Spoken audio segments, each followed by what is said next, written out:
All right, we're going to have a wonderful time today. Bristol, Dartford, thanks, Oyetayo. We'll have a wonderful session today, and our session would center around how to land jobs within the tech ecosystem, how to land tech jobs, most especially for those of you who are completing your master's program. All right, a lot of people of the Black community, Africans, Nigerians, Ghanaians, Zimbabweans, and so on and so forth. You are currently doing your master's abroad in Canada, in the US, in the UK, and you want to know how to compete for the jobs available within the tech ecosystem and land those jobs. And that's the reason why we are here today. And for those of you in Nigeria, you want to get global skills that will give you the opportunity to compete for some of the best organizations, some of the best jobs in the best organizations across the globe. And I'll be walking you through that today. We'll take a deep dive into the key strategies you need to deploy to get those opportunities. All right, we held a similar session yesterday, so this is more of, for those who missed yesterday's session, this is a unique opportunity for you to be a part of the amazing session we'll be dishing out today. So I'll go ahead and share my screen and I'll drive the conversation using my slides. But first of all, I'd like to do a quick introduction about Tenalytics, who we are, what we do, and what we are all about. All right, like I mentioned, our session is on how to secure tech jobs in the US, the UK, Canada, across Africa, and so on and so forth, most especially after your master's program. Okay, and for us at Tenalytics, our mission is to help as many Africans and people of the Black community, both in Africa and in the diaspora, helping them get jobs in the tech ecosystem. So how do you make the transition into tech? Tenalytics helps to lower the entry barrier by providing you with premium training programs across different areas, from data analytics to data engineering, data science, HR analytics, and so on and so forth. And one of the things we pride ourselves on is the quality of the trainers, the facilitators that we bring to bear. And I'll speak about that as we move on during our session today. Okay, so 4 years ago, Tenalytics was birthed, and the main objective was, how do we get more people from the Black community into jobs that have very good career progressions? I've been in the UK, I've worked in the US, I've worked in different organizations, and you get into a data team or in a technology team, and you find it difficult to see another person that looks like me, an African, somebody from the Black community, holding a key role within that particular organization. And I'll be demystifying that today and also mentioning the specific things that you need to do to make the transition. And I'll do a brief introduction. My name is Adaiza Suleiman. I'm the founder of Tenalytics. I'm a data analytics expert with close to a decade years of experience across multiple sectors, from financial services to energy, educational technology, and so on and so forth. I started my career as a management consultant, but then I pivoted and transitioned into data analytics along the line. My first degree was in industrial chemistry. Okay, so I have no background in tech. I haven't done anything computer science related, but I was also able to make the transition. And I'll be sharing my story as we move on today. But one of the things I'd like you to know from the get-go is it took me a very long time to transition. And the reason was simple. I had no mentors. There was nobody to guide me and, to say that this is the structured learning pathway that you need to take. So I was learning everything, both the relevant and the irrelevant. So it took me a lot of time to make the transition eventually.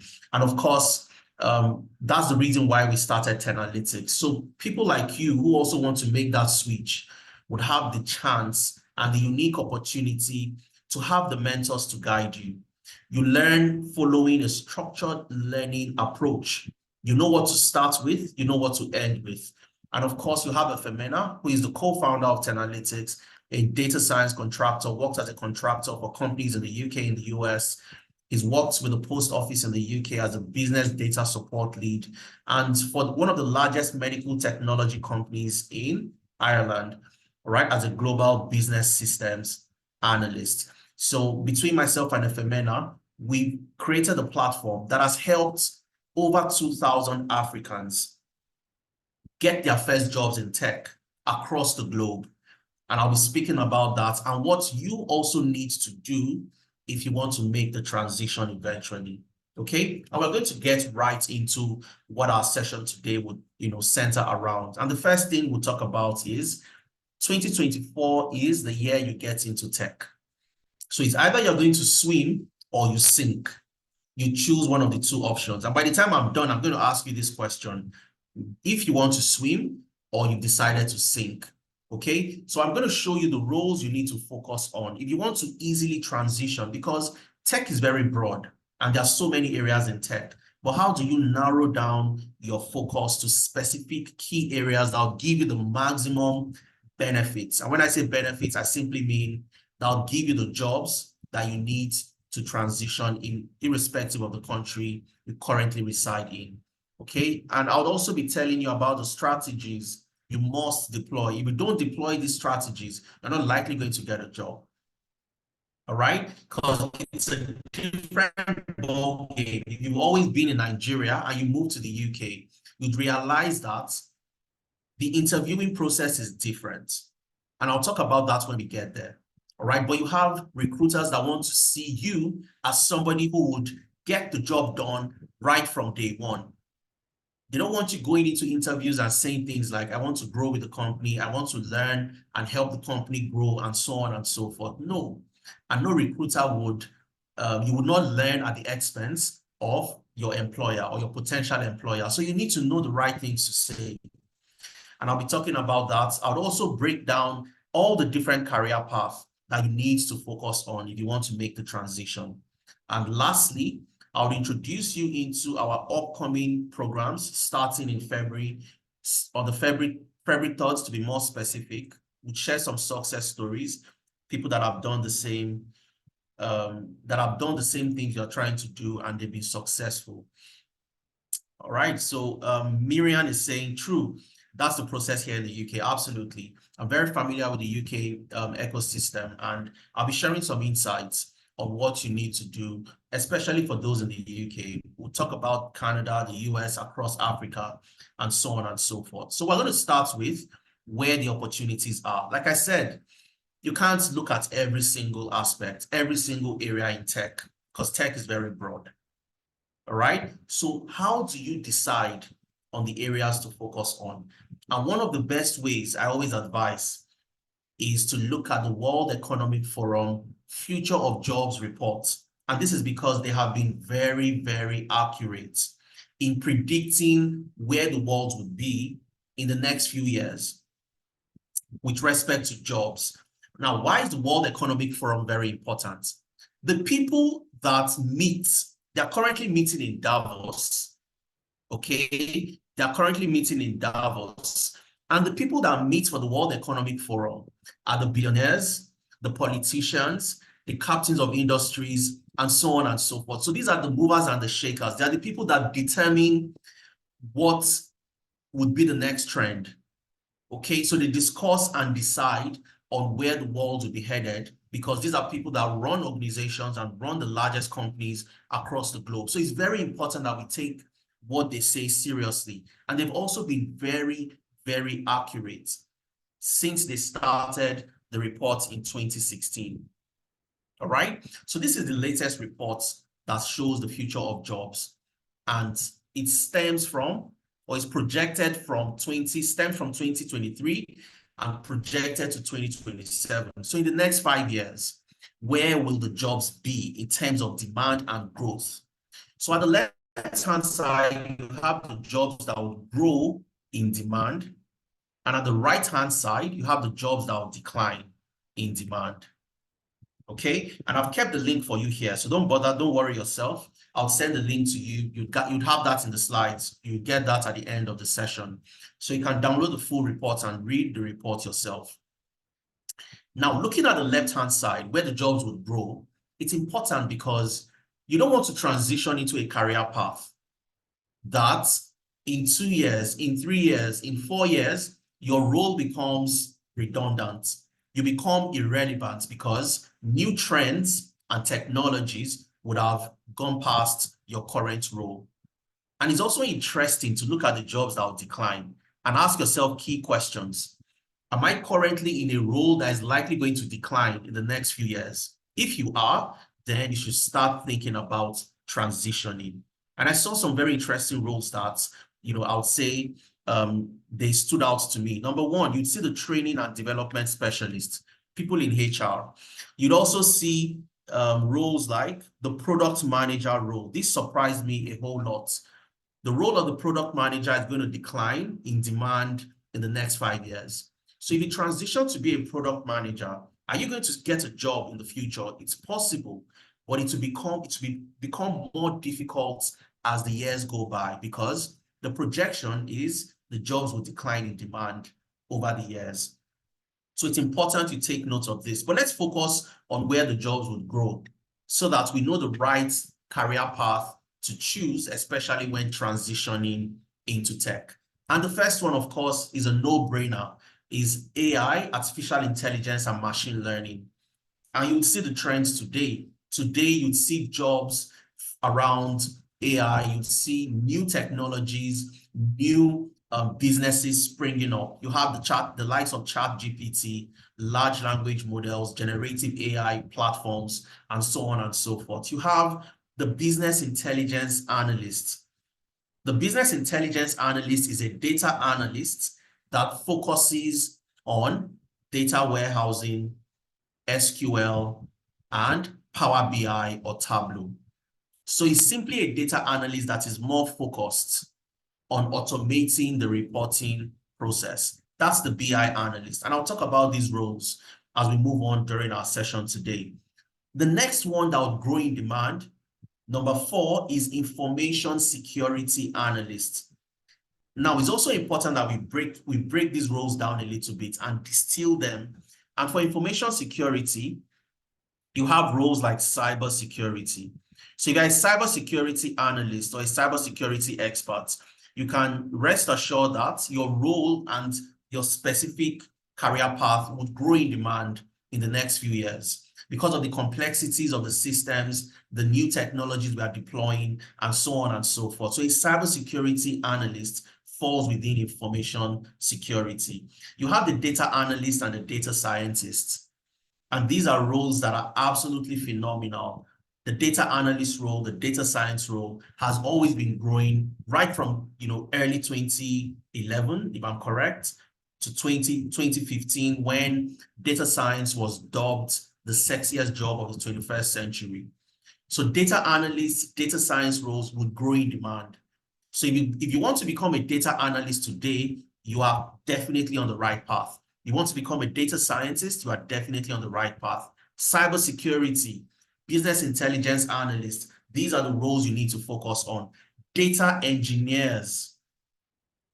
You want to become a data engineer, and I'll tell you what all these roles, what they are all about, and what you are expected to do in any organization, working as a data engineer, as a data analyst, as a data scientist. You have the database architect, you have project managers. Now, breaking down project manager a little bit further, you have roles like the Scrum Master.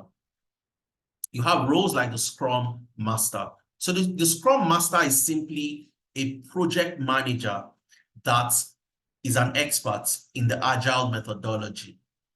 All right, I know that sounds very complex, but I'll break it down when we get there eventually, okay? But I want you to know that the Scrum Master is also a project manager. All right, and we'll distill that a bit further as we move on. And of course, you have the financial analyst, and these are roles that will grow. Now, what we did at Tenalytics is to look at all these roles from the World Economic Forum, and we also decided to get data from the largest job boards across different regions. Indeed, Glassdoor, ZipRecruiter, Total Jobs, Monster, and so on and so forth. CV Library, read.co.uk. We got data from all these websites and we did our analysis. And we saw the demand for certain roles, the number of times companies were posting for job adverts to recruit for certain roles, and we did a projection to see where the opportunities would be in the next 5 to 10 years. And we came up with 8 career paths.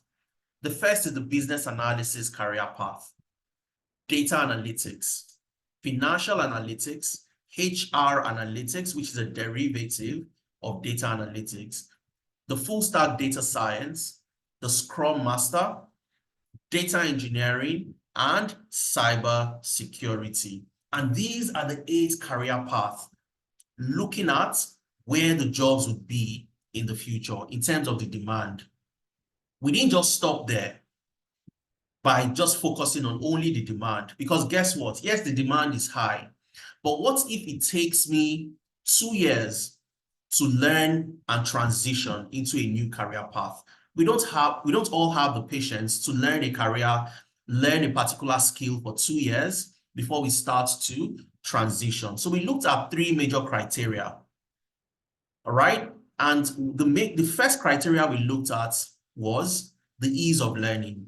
So how easy is it to learn, to join and transition into any of those career paths? And when we say ease of learning, we selected programs that will take 3 to 4 months for you to learn.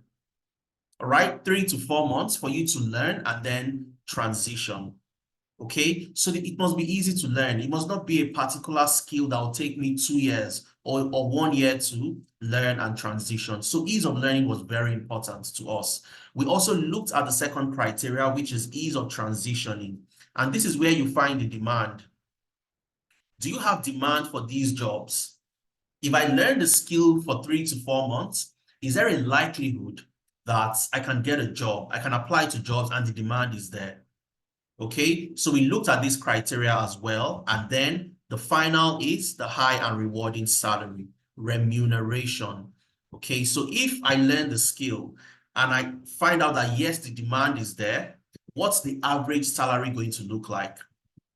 Would I be able to compete with my contemporaries who are in different industries or different career paths and still be proud of myself that I've done very well? So we looked at all these criteria, the 3 criteria, in selecting those 8 programs, all right? And it becomes very important that as you apply to these jobs and you learn the skill that will give you the opportunity to even apply in the first place, you know that there is a demand and the remuneration is also great for you.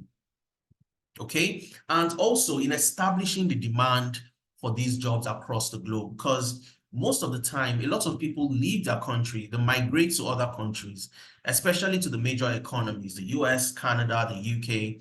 And I've interacted with so many people in the UK, most especially, and also in Canada. And one of the things you find out is a lot of people focus on only one particular sector. They want to get the health and care visa. They want to easily get a certificate of sponsorship, the COS, by doing carer jobs, working as care workers, and so on and so forth. So I assumed until I saw this analysis, the trend in the UK, that from 2021, from May 2021 to November 2023, the tech ecosystem recruited the highest number of employees across the UK. All right, so Tech Talent ranked the highest when it came to hiring. All right, so tech jobs came number 1. Health and healthcare did not even come number 2. Trade and construction came number 2. Teaching came number 3, and healthcare roles was number 4. So while there was a lot of noise and a lot of buzz around care jobs and so on and so forth, tech still ranked number 1. And even with the fact that tech jobs still ranked number 1 in the UK, companies are still complaining that there is a shortage. They are not able to recruit and hire the right talents into their organizations. 72% of organizations are complaining that there is a skill shortage. So I ask the question, why is the focus on the healthcare jobs? Why are Africans, why are Nigerians not applying to the tech jobs? And these are the things that we have done We have created the awareness to ensure that more Nigerians, more Africans, more people of the Black community are aware that these opportunities are there for them, okay? To the extent that we partnered with the University of Bradford last year, okay? The University of Bradford Student Society, the Nigerian Student Society, NSS. We partnered with them to spread the message to the Nigerian community and also the African community at large. That guys, you are coming into the UK newly, you should be aware that there are jobs awaiting you if you have the right type of skills. And I'll share some success stories of people who took the opportunity, they learned the skills, applied to jobs. We worked with them to help them secure those jobs.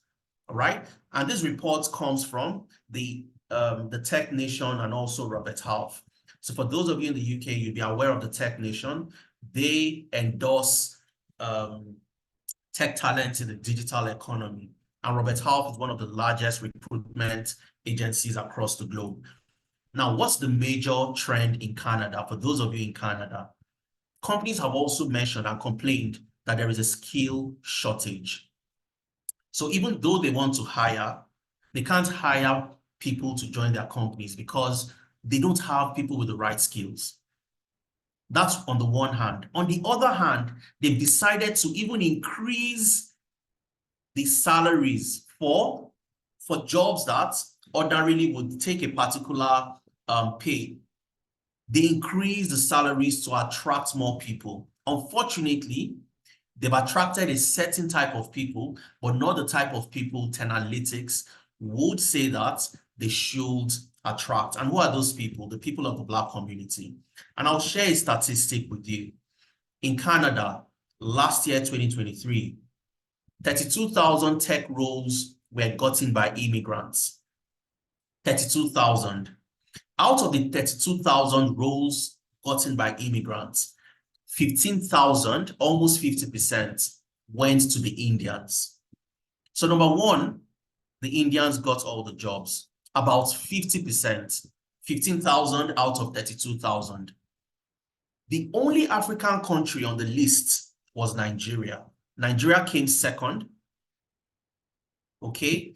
However, it was an abysmal, and I would say it was even an embarrassing number of just 1,808. So out of 32,000 jobs, the Indians took 15,000, and Nigerians could only take 1,808. And Nigeria was the only African country. So I asked the question, where are the Ghanaians? Where are the Senegalese? Where are the South Africans, and so on and so forth? So, and this is where the problem is. We want to get the jobs that are very easy to get and very difficult to perform. So you work as a care worker, for example. It is very physical and also very demanding.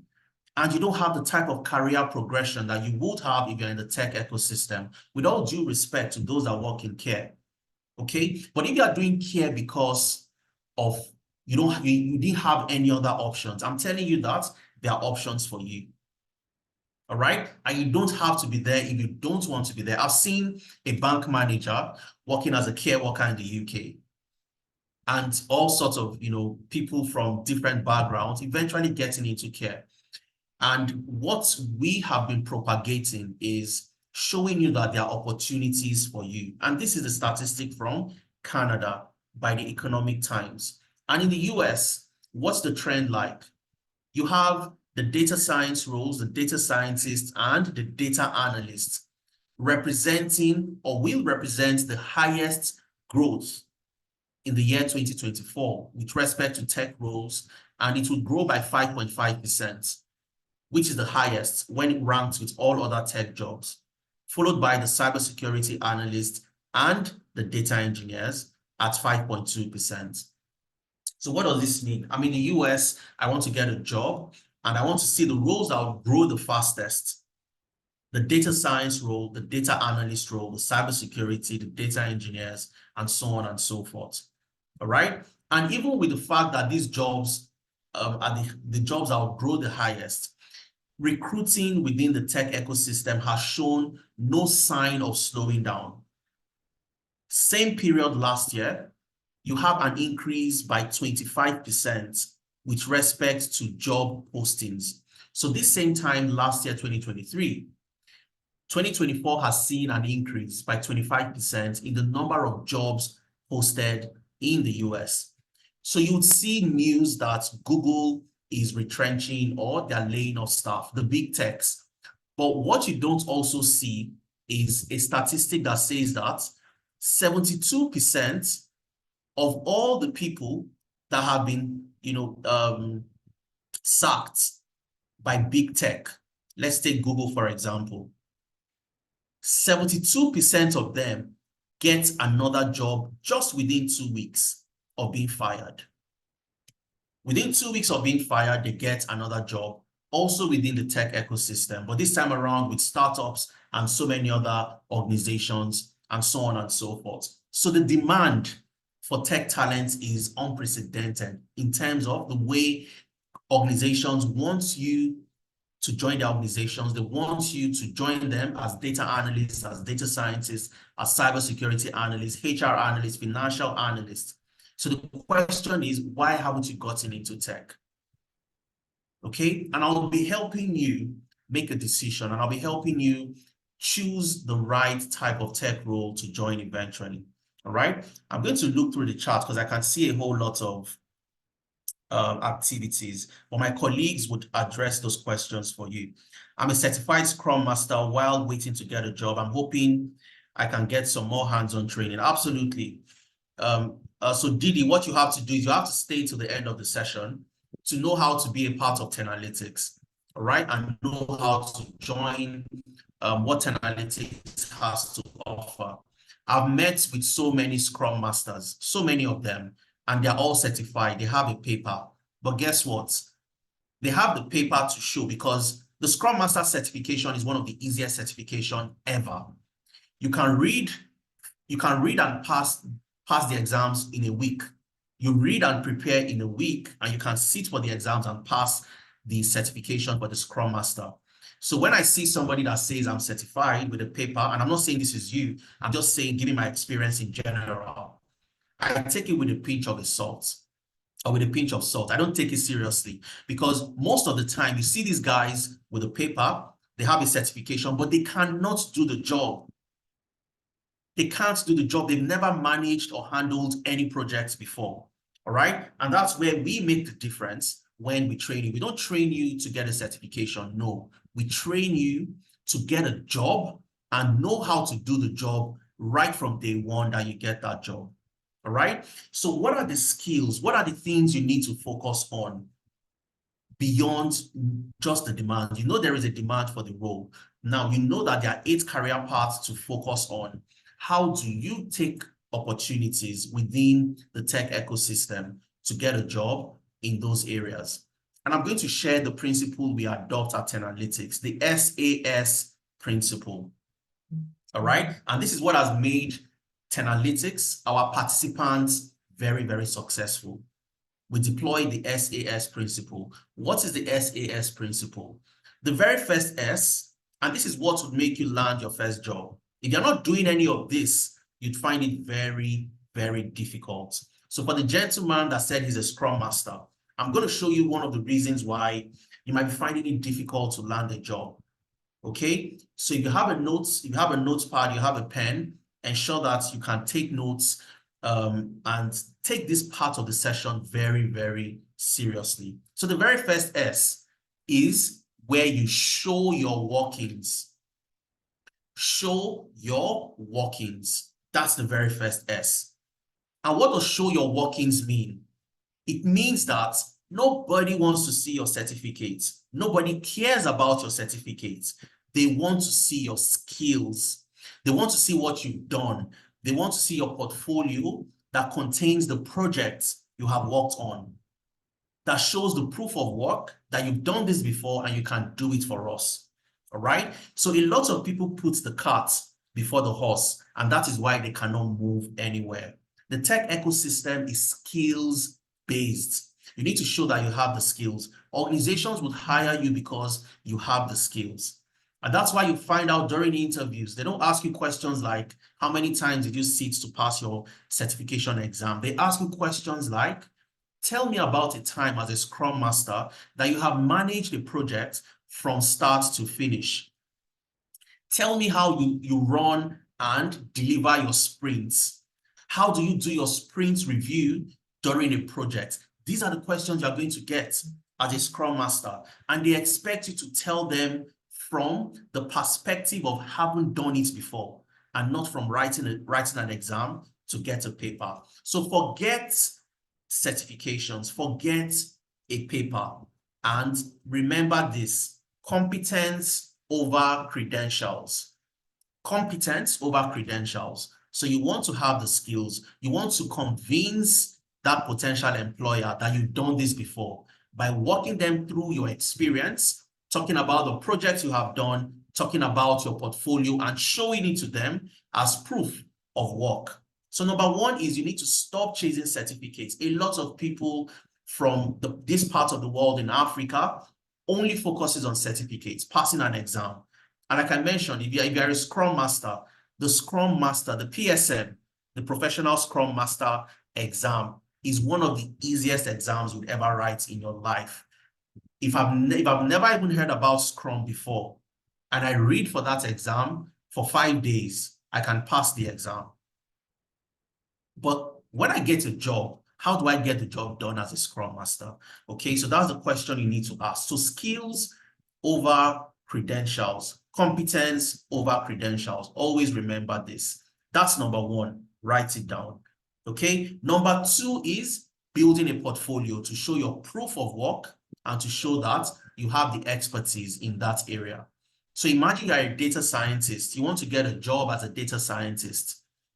And I ask you for the link to your GitHub profile. I ask you for your portfolio to see the type of projects you have worked on, and you don't have a portfolio. So how do you show proof of work? How do I measure the depth of your skills? How do I know how good you are in creating and building machine learning models? How do I assess your understanding of SQL, structured query language? How do I know how good you are with Python as a data scientist? It's impossible if I cannot see the projects you have worked on. So if all you have is just something on your CV that says you can do this, and there is nothing else, there is no portfolio, you are likely not going to get that job. You would struggle for a very, very long time because there is no evidence and there is no proof. And lastly, under showing your workings, you must learn in public. And learning in public simply means you are sharing your journey, how you are learning publicly on platforms like LinkedIn, Twitter, Facebook, Instagram, and so on and so forth. All right. So you're showing people that I'm learning this skill. I'm going to talk about this skill. And this puts me at a particular position where if a recruiter goes on LinkedIn and they search data analyst, my name would pop up because I have documented my journey by writing things around data analytics. So you must have a social persona. You must have a profile that fits into the job you're trying to get. Okay, you can't say you want to get a job as a data engineer, but I go to your LinkedIn profile and all I can see is you reposting inspirational posts and motivational quotes. It's a mismatch between what you want to become and who you really are. So it's very important that you learn in public, you share your journey on LinkedIn and other social media platforms, and people know exactly the type of skills you have. What happens typically at the end of today's session, most of you would go on LinkedIn and you'd search for Adeza Suleiman. You'd search for Tenalytics. You want to see what other people have been able to do that joined Tenalytics. So imagine you go on LinkedIn and you search, and all you can see about Adeza Suleiman is Adeza Suleiman is a fish farmer. That's a mismatch. How would a fish farmer help me transition into tech? And that's what a lot of you are doing. You have a LinkedIn profile that does not match the career you are trying to transition into. So the first thing you want to do is show your workings. You must create evidence and create proof that you are an expert in that particular area. If not, you're not going to get recognized by recruiters. So don't chase certificates. That's the last thing you want to do. Chase the skills.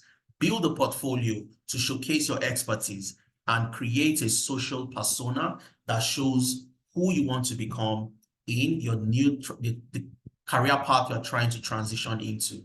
All right. And we're going to move to A in the SAS principle. And the A is applying to jobs like your life depends on it. I've mentored a whole lot of people.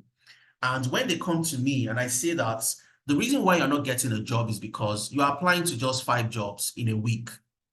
And it would be like, no, Adeza, I'm applying to many more jobs.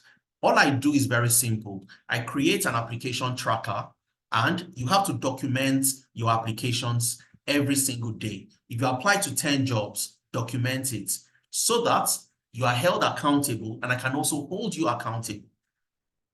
And what you find is you have people who want to transition and they're applying to just 5 jobs in a week. You're never going to get that job. All right? You are never going to get that job. You need to put out the volume when applying to jobs because getting a job is a job on its own. It's not a straight line graph. It is not easy peasy. It's not a walk in the park. You need to put in the work to get in the job. So application becomes important. And if you're not just going to focus on volume, you need to put out the volume, no doubt about that. But it has to be quality volume, not just volume, quality volume. And how do you create quality volume? Number one, you need to tailor your CV. You can't apply to jobs with one CV, apply to 100 jobs, and expect to get a positive outcome. So that's like doing the same thing over and over again and expecting a different result. That would never happen. Organizations today would do something we call job matching. They're going to take your CV and match it to the job requirements. And if you don't meet a minimum of 85% of the requirements, you're not going to get called for an interview. And they don't do this by reading your CV physically. They use an application called the ATS, the Applicant Tracking System, or the Applicant Tracking Software. So this software simply takes your CV, matches it to the job, and look for the keywords that are very important for that role. And if you don't have those keywords on your CV gets yanked out of the pool that will be called for interviews. So number one, you have to tailor your CV when applying to jobs. Quality, volume over just volume. And number two, you need to do the job match yourself. Don't allow the recruiters to do the job match and throw away your CV. You should do your job match before applying to that job. And you can do this using different tools like JobScan, okay, ChatGPT, and so many other tools. And these are the things we teach you how to do. So before you apply, you're going to match your CV to that job role. And you will see the extent to which you meet the requirements of that job. So if it is at 60%, you need to do more work on your CV to get it to 80, 85%. So you're not just applying blindly. You are applying strategically by doing what? Tailoring your CV, first of all, and also doing a job match for every single application. Once you do this and you put out volumes of application, you will get positive outcomes eventually. And these are the things our participants have done that has made them super successful in landing jobs over the last few years. The last S in the SAS principle is selling yourself during interviews. Most of you don't know that interviews are sales pitch. You have to give a sales pitch. It's an opportunity for you to sell yourself. You are the product in that instance, and you have to show that potential employer or that recruiter that you are the best person for the job. Without you, the company cannot move forward. You have to show yourself in that light. If not, you're not going to get the job. All right. And being very good with interviews doesn't just come, by chance. It doesn't fall on your laps. You have to prepare for it. All right. And I'll show you the things you need to do to know how to sell yourself. What must you do? Number one, of course, you must learn how to sell yourself. You must practice. You must research. You must rehearse, and rehearse using the right type of techniques and frameworks. And in using the techniques and frameworks to preparing for interviews, you must master techniques on how to introduce yourself. So when you're asked the question like, can we get to know you? Can we get to meet you? Adeza Suleiman, we've seen your CV. Can we get to meet you? You need to know how to respond. A lot of people, and I've seen this during interview preparation, when I'm helping people prepare for interviews, that's the very first question you get asked. And we all know this.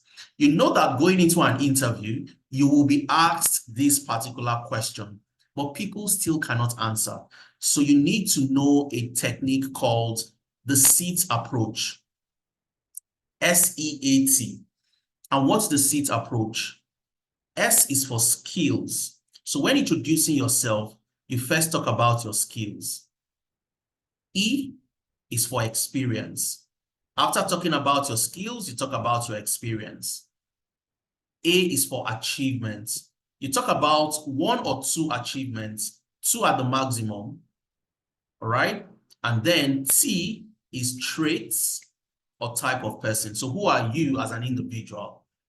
What kind of traits do you have? And your traits must always align to the core values of that organization. So if the organization has professionalism, punctuality as their core values, when introducing yourself, when you're talking about the type of person you are, you have to include those core values so that you can get them interested in you.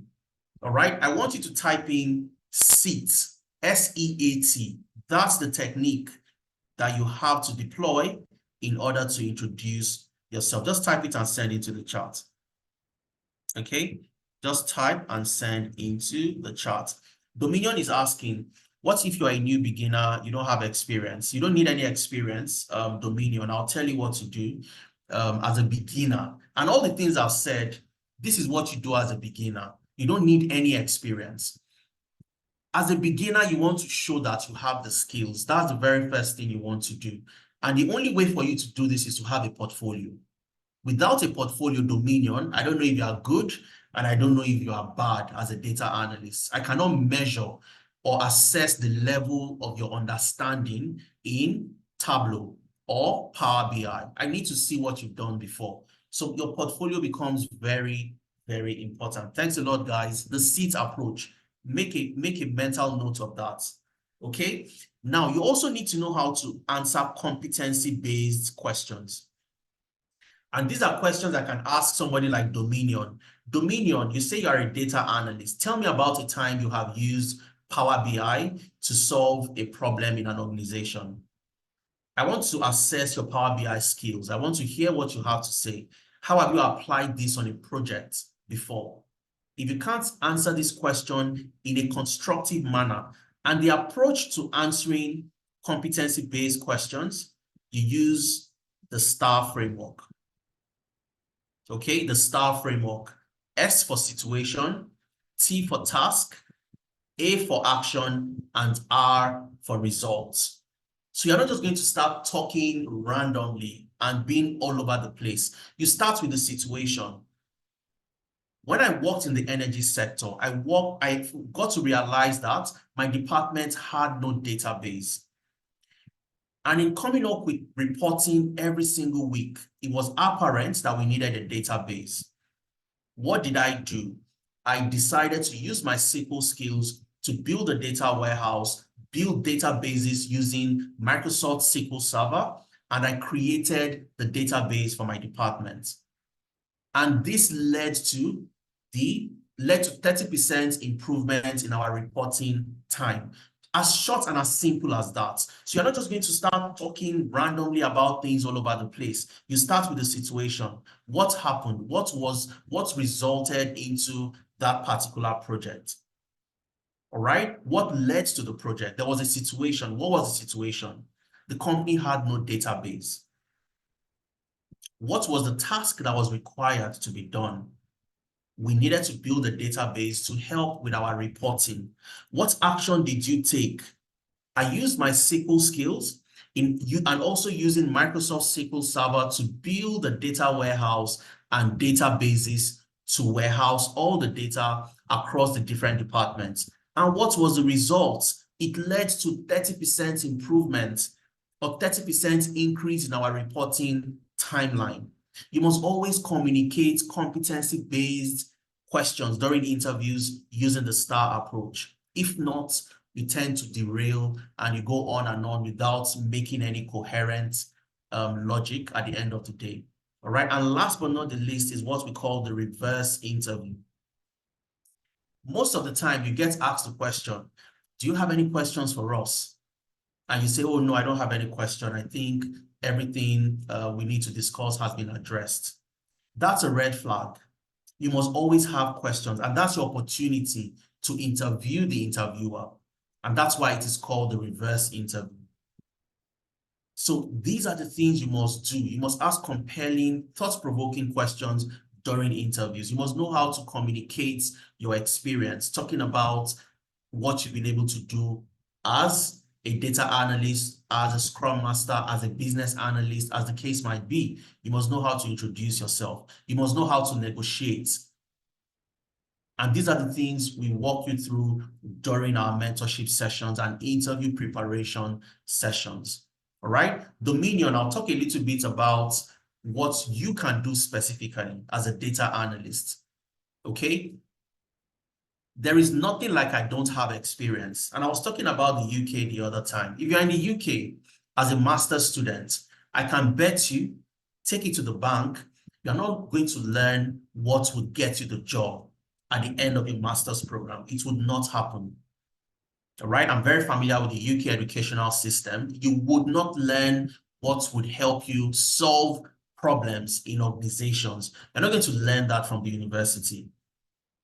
And that's why you need to upskill yourself. You need to learn the skills that recruiters and employers want you to have to help them solve problems in the real world. So Dominion, if you have experience doing something before, it doesn't have to be data analytics related. Maybe you worked as a teacher, you worked as a farmer, you worked as a logistics officer. You must know how to do what? Tailor your CV. All right. So your past experience as a logistic officer, you must add some flavor of data analytics to your previous years of experience. Because if you don't do that, and you're in a country like the UK, and you just show them that I have just learned data analytics, I have never worked as a data analyst before, you would never get that job. Nobody would hire you.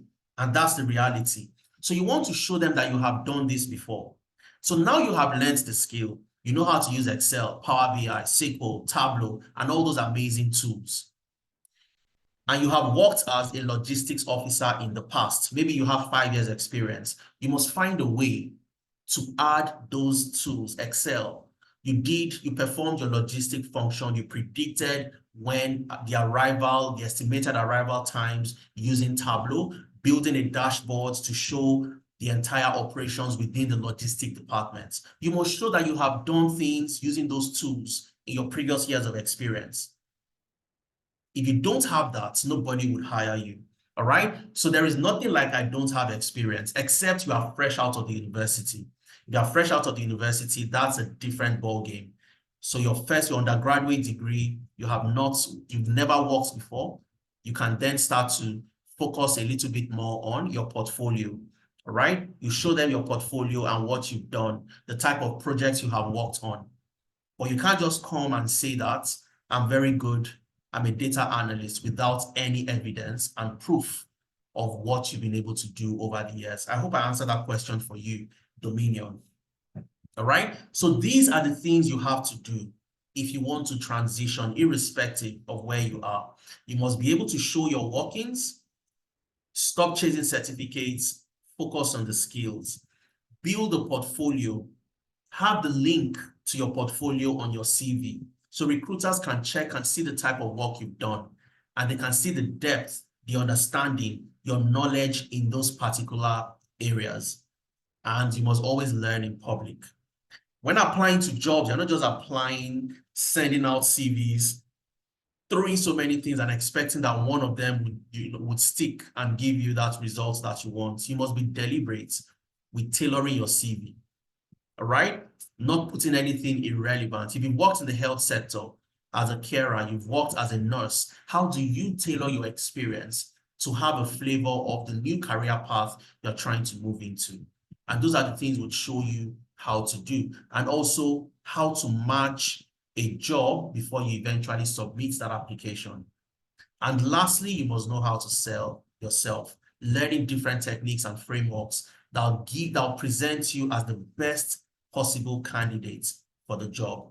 All right. And that's what we've done to help all our participants to land jobs. And I'll share their stories very quickly before I move into showing you for data analytics. These are the skills you need to learn to get a job as a data analyst, and for all these 8 career paths. So we've looked at 8 different career paths, and I want to ask you, what is your own desired career path going into 2024? You want to become a cybersecurity analyst, a financial analyst? Type it into the chat. What is your preferred career path going into 2024? Just type that into the chat very quickly, and let's see where your heart lies. Okay, just type into the chat. Data analysts, I can see a lot of data analysts. Dominion, Emmanuel says data analysts. Kelechi, data engineering, fantastic. Abimbola, HR analyst, financial analyst. Data analytics, I hope my banking experience would suffice. Richard, absolutely. Absolutely. Banking is one of the most amazing use cases for a data analyst. I can see a lot of data analysts, business analysts, cybersecurity. Absolutely fantastic. Brilliant. All right. So we have a direction. And like I said, you don't want to just say that I want to transition into tech. It makes no sense because tech is very broad. So you need to know how to narrow down your focus. I want to become a business analyst, a data engineer, a scrum master, a financial analyst, and so on and so forth. Okay. Now, it always seems impossible until it is done. So you want to become a data analyst. Dominion is currently struggling, and it seems like it's impossible to get a job as a data analyst. But there are so many success stories. Over the last 3 years, from 2021 to date, we've been able to help over 2,000 people to land their very first jobs in tech. And I'll start with Abigail. Abigail used to work as a care worker in Saskatchewan, Canada. But she joined our training program because Abigail was, a senior manager back in Nigeria. But she moved to Canada trying to get a job, found it very difficult. So, people would do what I call the survival jobs, all right? So the jobs just to pay your bills at that particular point in time. So Abigail worked as a care worker, but then she also realized that I can't do this for so long. Okay, I need to transition. She joined our business analysis program, and today Abigail works as a business analyst with a company in Edmonton, Canada. All right, now that's not the amazing part about Abigail's story. Abigail has never done anything business analysis before. She's never worked as a business analyst, but she's gotten this job in Edmonton, and she's also supervising 2 direct reports. She has 2 people reporting to her. Is that not amazing? And why has Abigail been able to do this? Abigail worked, and this is the way we train at Analytics. It's a project-based class. You join project-based classes. So you're not just watching videos, reading books to write an exam and pass and cram. That's not it. Okay? You are learning how to do these things just like you would do them when you get the job eventually. So you're working on projects that simulate the real life work experience. So when you get a job as a business analyst, it's easy for you to deploy the same thing. That's Abigail's story. I've kept the links here for you to listen to the amazing journey. Abigail spoke about her transitioning journey, how Tenalytics played a role, and so on and so forth. We also have Oluwatosin. Oluwatosin works as a fraud analyst in the UK after joining our data analytics program. How did Oluwatosin get his job? We worked with him during his interview. We prepared him for his interview. He joined our mentorship sessions after joining our data analytics program. And Oluwatosin today, his job focuses on helping his company prevent credit card fraud as a fraud analyst, learning how to use tools like Excel, like Power BI, Tableau, SQL to help the company prevent credit card fraud. You have Shade, who has never done anything data science before. She joined our data science program, and today Shade works as a data scientist with a company in the UK. All right. You have Benga, who works as a business data analyst in Poland. Benga struggled to get a job for 2 years until he came to Tenalytics. He joined our data analytics program, completed the program, and he got 4 offers. Okay. And we had so many people that worked with Benga. I also personally prepared Benga for his interviews, and he got 4 offers, and he went for the best offer eventually. Also listen to Benga's story when you receive the slide later today. And there are so many of them. You have Tony, who got full visa sponsorship with the NHS, working as a benefits analyst after joining our data analytics program. We prepared Tony for her interview. We provided the reference for her to secure the job. You have Olugbemi, who works in Canada as well as a business data analyst, now working as a solutions analyst on 6 figures. Olugbemi also joined our program, was able to learn the skill, transition, and get a job. And so many of them. You have Chika, who joined our financial analytics program and got a job as a financial analyst in the UK. You have Solomon, who got a job in Nigeria as a financial analyst. Engineering graduates, joined the program Financial Analytics, completed it, and got a job with Kegos Group in Nigeria as a financial analyst. And there are so many of them. Ramat also landed full visa sponsorship after her master's with the NHS, working as a business analyst. You have Temi, who used to be a lawyer, now a business analyst in the UK. And I want you to listen to Ramat. I want you to listen to Ramat before we move into the different career path. I beg your pardon, Ikmat, not Ramat, Ikmat. Why is Ikmat's story very interesting? Ikmat was a stay-at-home mom for 2 years. She decided to get back into the work environment after 2 years, and she joined our data analytics program. While she was still on the program, she got offers to interview, and she even got the offers after interviewing. However, she couldn't take the job because she was doing her master's at that point in time. Immediately she completed the program, she got a full-time job with the NHS, working as a data analyst, also on full visa sponsorship. So she was able to transition from a student visa, which is a tier 4 visa, transition to a skilled worker visa, which is a tier 2 visa. I want you to listen to Ikmat yourself. All right, so sit back, relax. I'll play the video for you very quickly. It's a short video, and I want you to enjoy Ikmat's transition story. Once you receive the slides, all the transition stories, the success stories are on our YouTube page. You can go there, access them. It's there for every single one of you. I'll just play this for the benefit of everybody on the call to listen to Ikmat's transition story. So sit back, relax, and let's listen to Ikmat.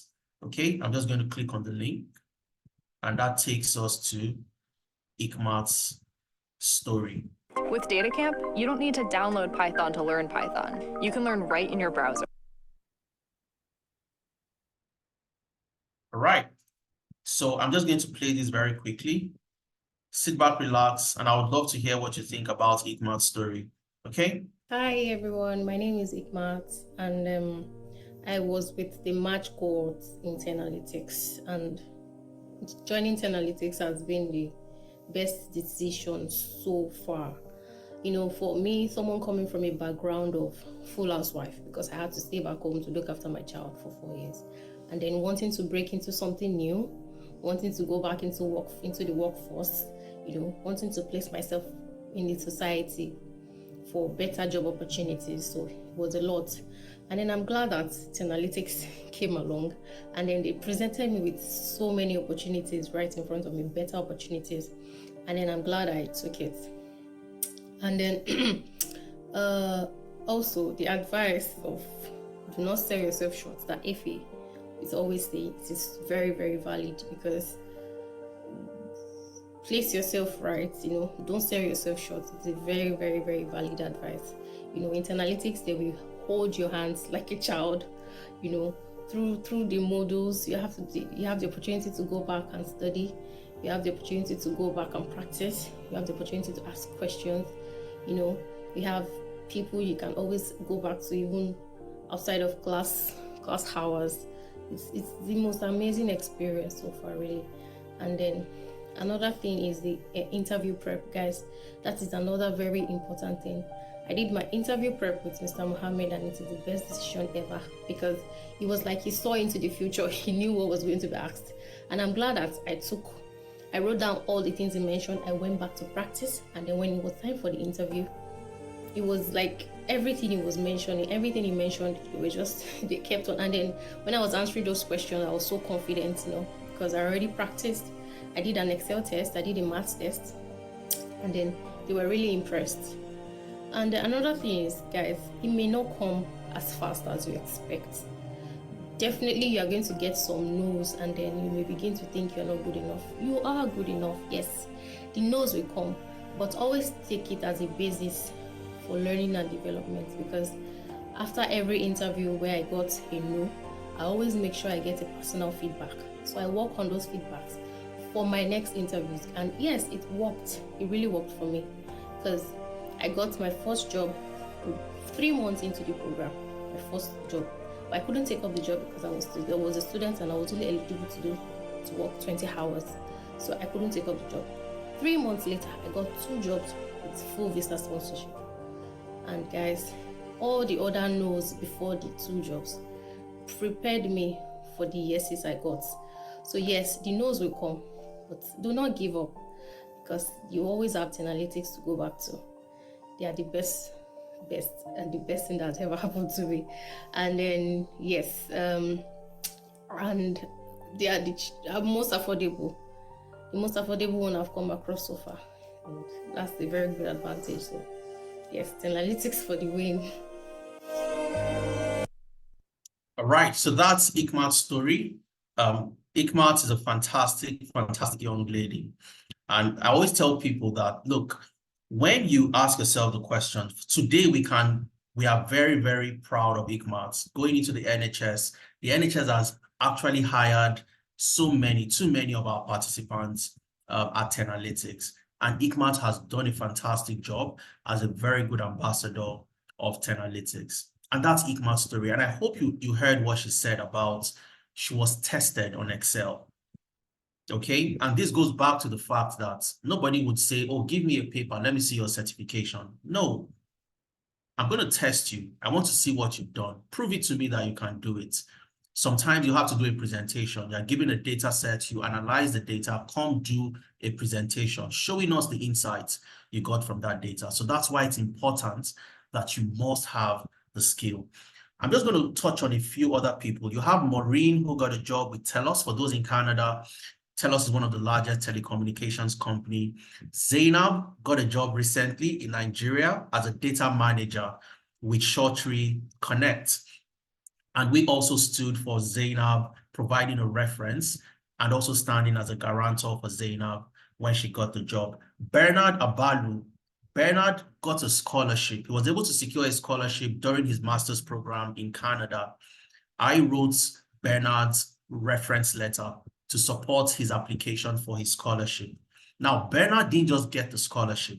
He got the scholarship and also got a job with his professor in that university as a data analyst. And this is Bernard's story, also in Canada. And I'm just going to talk about Akintayo very quickly. Akintayo got a job as a CFO with an organization in Nigeria.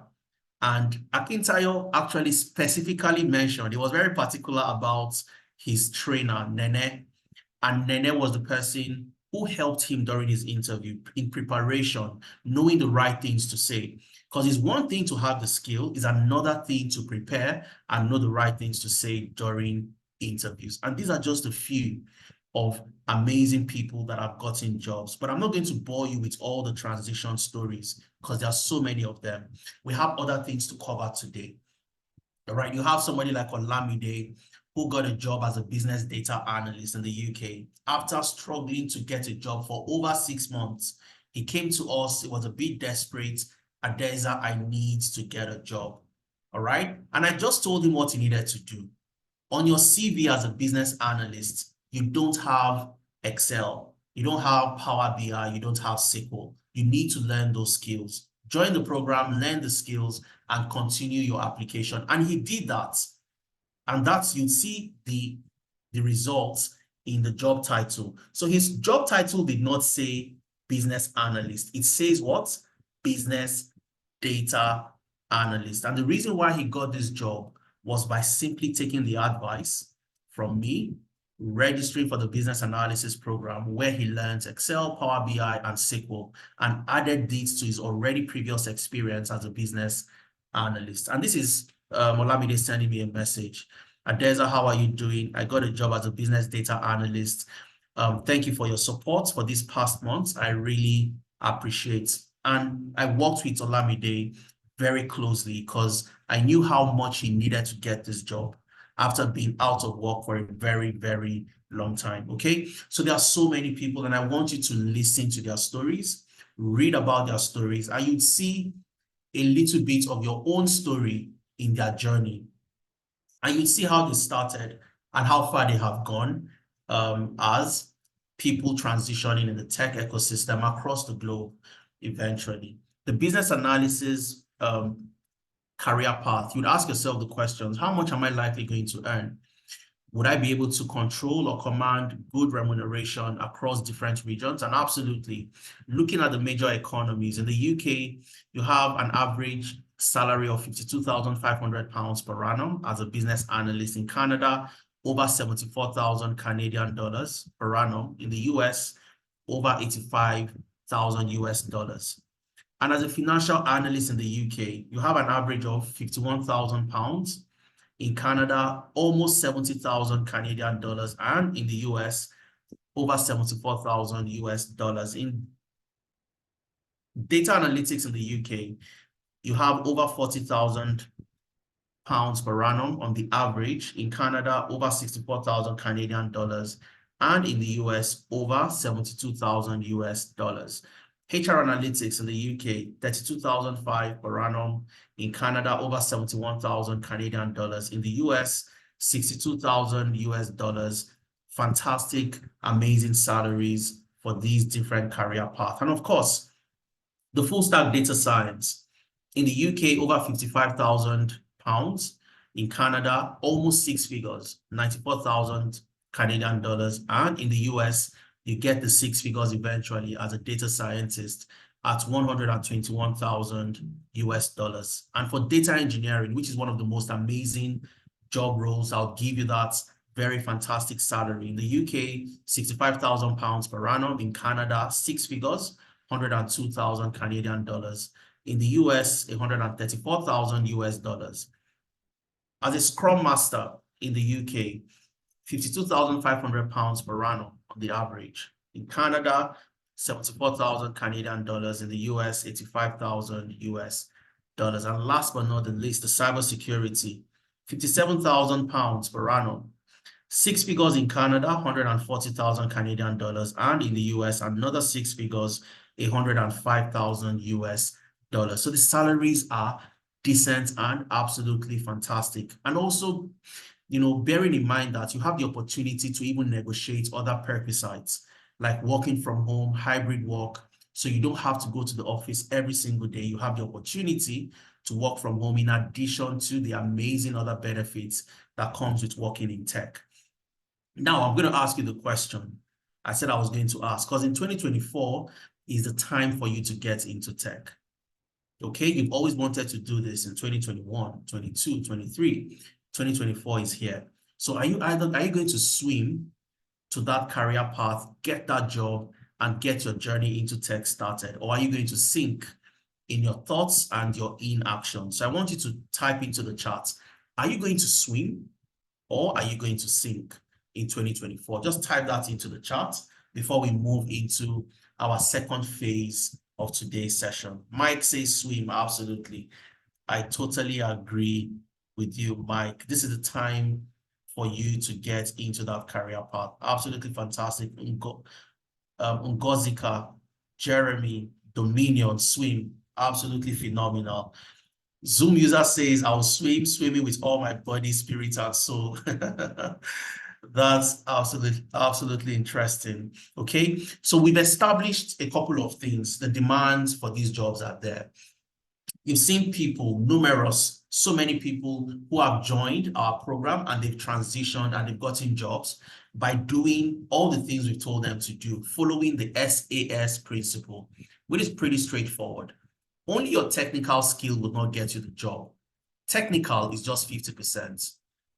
Okay, so I'm good with Python, I'm good with Excel, I'm good with Tableau. That's only 50%. The other 50% are the things you have to put together: your CV, your LinkedIn profile, applying to jobs the right way you need to apply, doing your job matching, the ability for you to tailor your CV when you get into interviews, knowing exactly what to do. And we call these employability skills. And this is where we do our best work at Tenalytics. Your employability skills is the other 50% that gets you the job eventually. All right. So no matter how good you are likely not going to get that job if you don't have this properly covered. But we're going to dive into how you can get started in any of the career path, because people always ask the question, just like Dominion asked, I'm a data analyst, I've been applying to jobs. I don't even know if I have the right, set of skills. Am I missing something? Is there a particular type of skill I need to add to my already existing skill set to get me the job? So I'm going to walk you through all the 8 career paths in the next 40 to 45 minutes. I'll walk you through all the 8 career paths, and you get to understand what the business analyst would do in any organization. Okay, so let's start with the business analyst. And people always ask, who is a business analyst and what does a business analyst do? So let's start from here. Every organization have 3 major components. We call it PPT. The people, the processes, and the technology.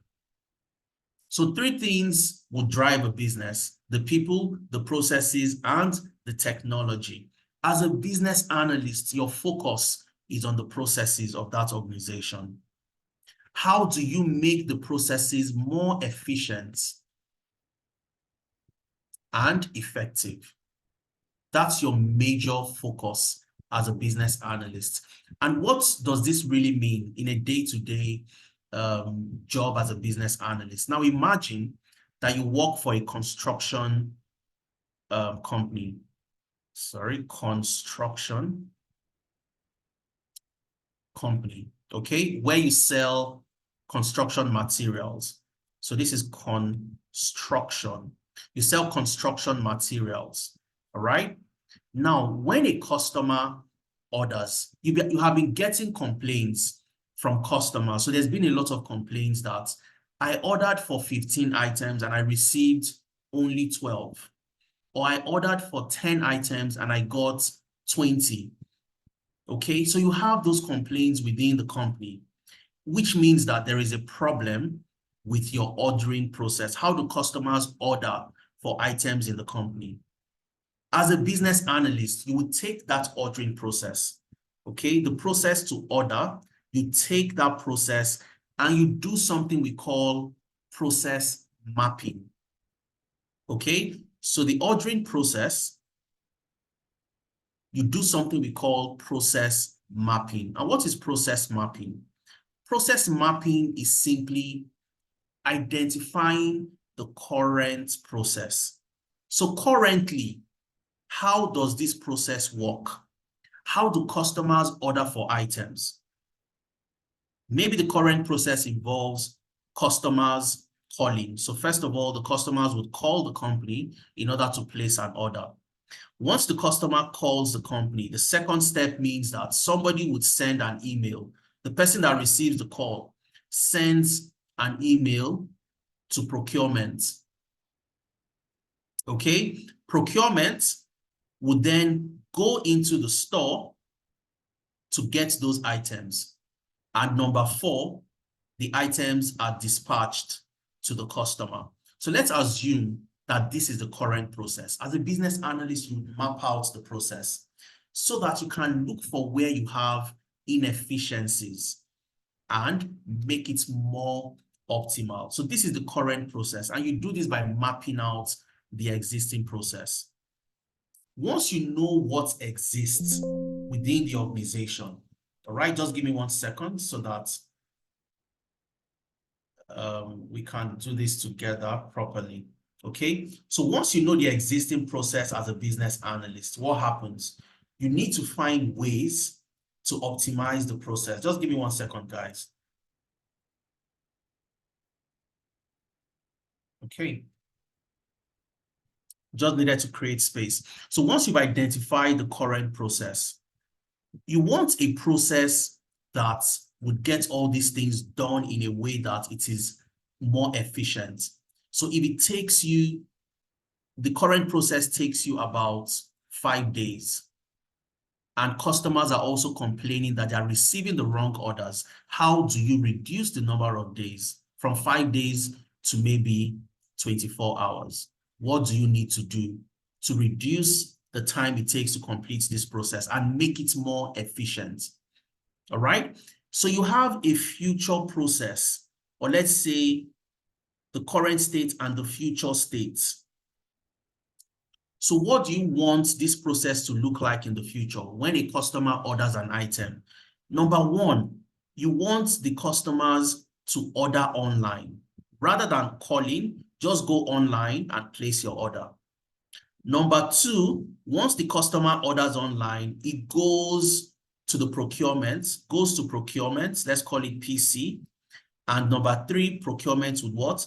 Dispatch to the customer.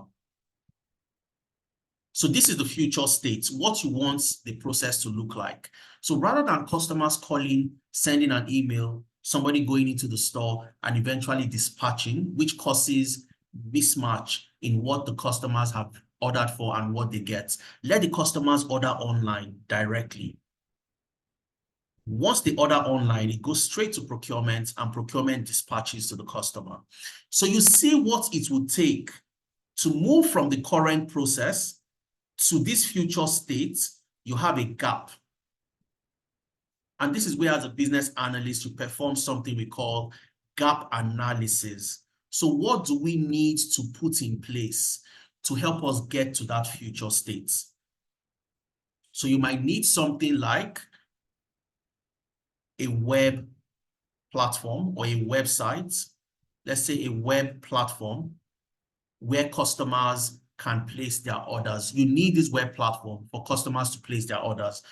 And to build this, you have to work on that project as a business analyst, managing the project, ensuring that when the web platform is built, it meets all the requirements that the company needs to get that process completed from start to finish without any problem. And this is the day-to-day of the business analyst. We're going to look at processes, map out the current process, look for where you have gaps. What do we need to do to ensure that we can take that current process to the future state of what is ideal and would help us do these things a lot faster? Okay? And as a business analyst, you are not just doing the processes, you are also going to manage the project. So you're also a project manager, managing the project that will get that web platform built, designed and built from start to finish. You would manage the project. So this is the life of a business analyst.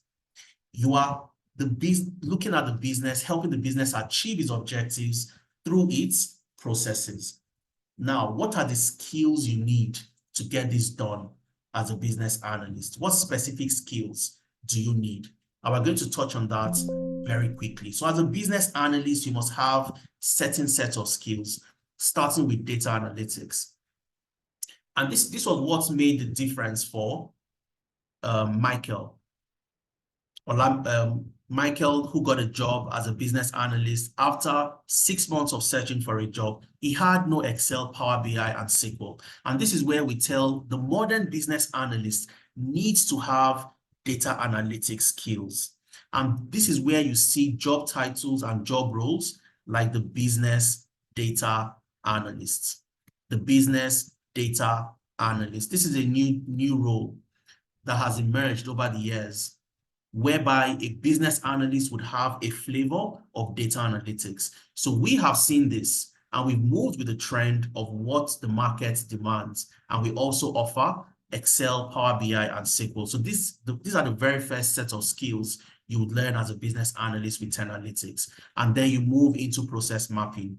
Remember, I talked about process mapping. You need to know how to use tools like Draw.io, Lucidchart, which are diagramming tools to map out processes from start to finish, so you can see where the problems are and the inefficiencies. So you can block those inefficiencies and make them more efficient. So you need to know how to process map. You need to know project initiation, because you're going to manage projects. Once you have seen the inefficiency, and to address that particular inefficiency, you need to come up with an application. You need to implement a new technology. For that technology to be built or bought off the shelf, you must initiate a project, especially if that particular application is to be built. You're going to come up with a project, so you need to know how to initiate projects. You need to know Agile and Scrum for projects, since you're going to manage a whole lot of projects that are also technologically based. All right, so what you are building and the projects you are managing are tech-related products. So you must know how to use the Agile methodology in deploying those type of projects. And of course, the software development lifecycle becomes very, very important. How do you design a software? How do you plan for the software, design the software, build the software, test the software, deploy, and also maintain the software? You need to understand this life cycle as a business analyst, because you will manage so many projects in that regard. Requirement fundamentals, elicitation, asking the right type of questions to understand what is needed to be done to get the problems solved in that company.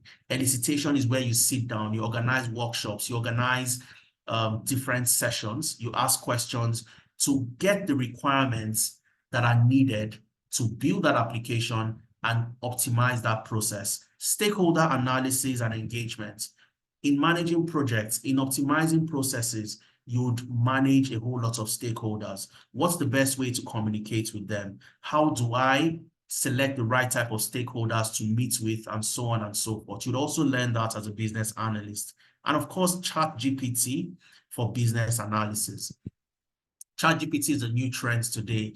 As anybody in the tech ecosystem, you must have a very solid, good understanding of ChatGPT, especially with regards to something we call prompt engineering. Okay, prompt engineering. So how do you write the right type of prompts to get the appropriate answers from the platforms we are going to deploy? So ChatGPT becomes very important. And how long does it take you to become a business analyst? 4 months of project-based learning. Remember the project-based learning. So when you learn by working on projects, it means that you get the jobs and you know exactly what to do on day one. So it's not a case of you having the skills. You get a job and you are confused. You don't know what to do when you get the job. So for 2 months in class, you're going to be learning, working on projects, all right? And you have 2 months free internship when you're done with your project-based classes. And the internship is where you work on managing a web application. So you're going to build a web application for a company that needs that particular application to optimize their processes. All right. And this is the way you would learn. for 4 months, 2 months in class, 2 months working on a real life project. Remember when I talked about showing your workings, this would be proof that you have worked as a business analyst before. And when you are asked specific questions relating to your experience, it is easy for you to answer those questions because you have done it before. And this is how you become a business analyst. 4 months project-based, 4 months learning, 2 months project-based classes, 2 months internship. And these are the skills you need to learn as a business analyst. All right, so take a screenshot of this. And if you're ever asked, how do I transition? You know exactly what to say. All right, now we're going to move to the next role, which is a data analyst role. Okay, and I'll talk about who the data analyst is and what the data analyst will do in any organization. Okay, just give me 1 second and I'll be right back.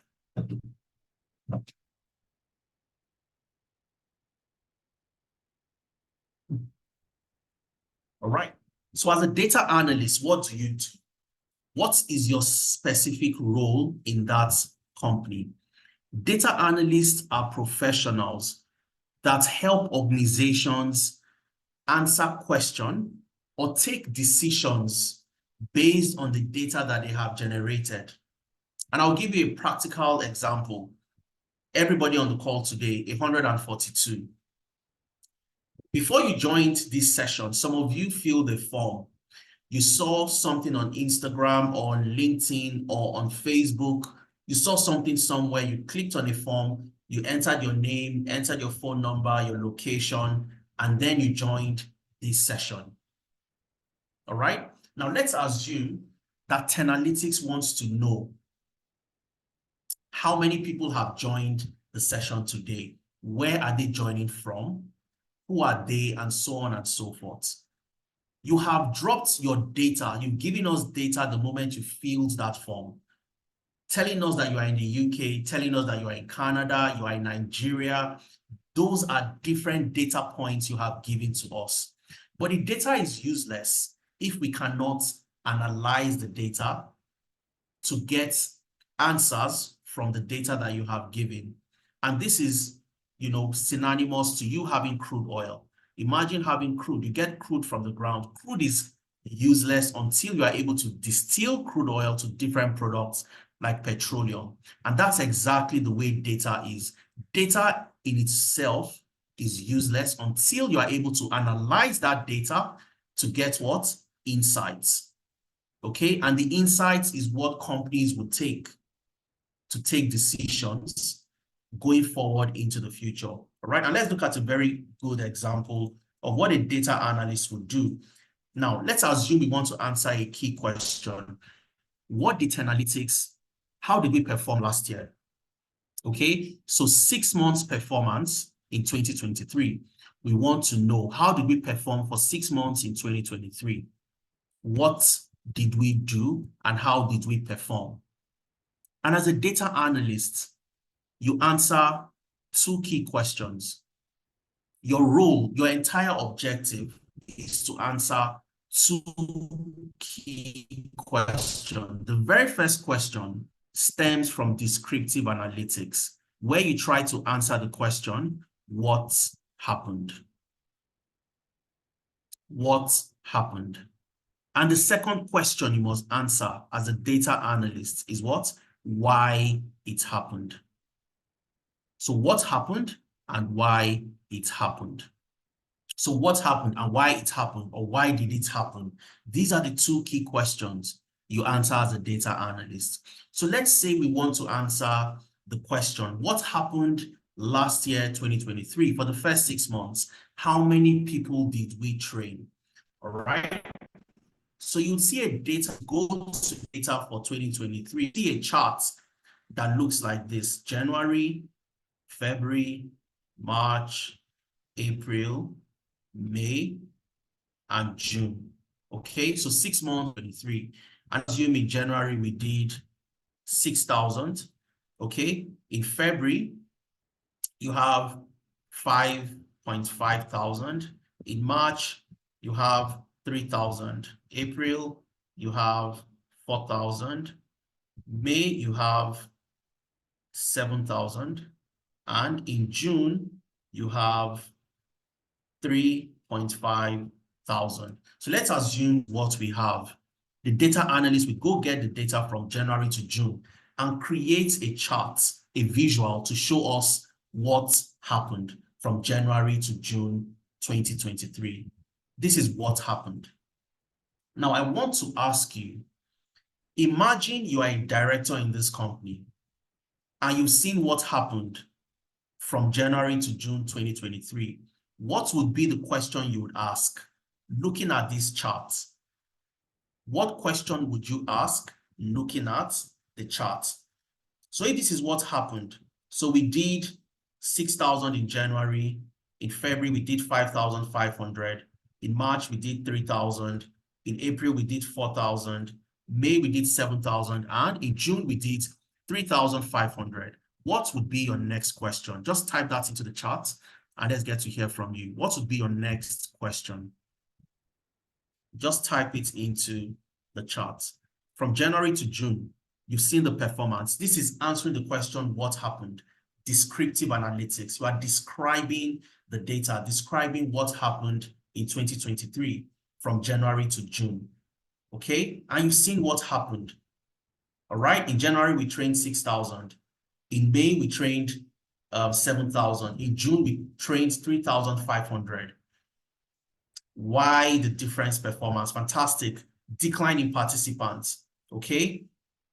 Why the fluctuation? What happened and what were we doing wrong or right? Brilliant. So that is what descriptive analytics will do for you.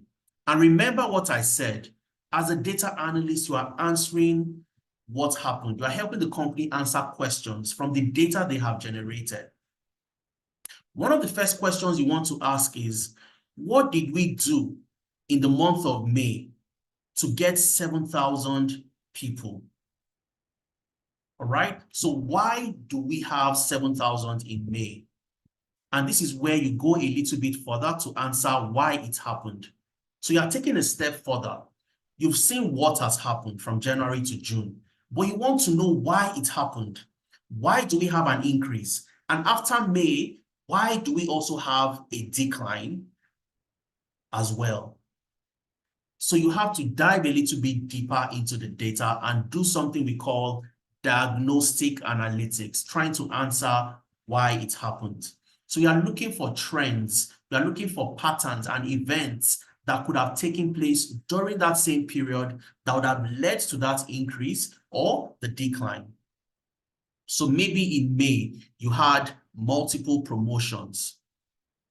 Okay, you had multiple promotions and maybe you ran a lot of adverts and so on and so forth.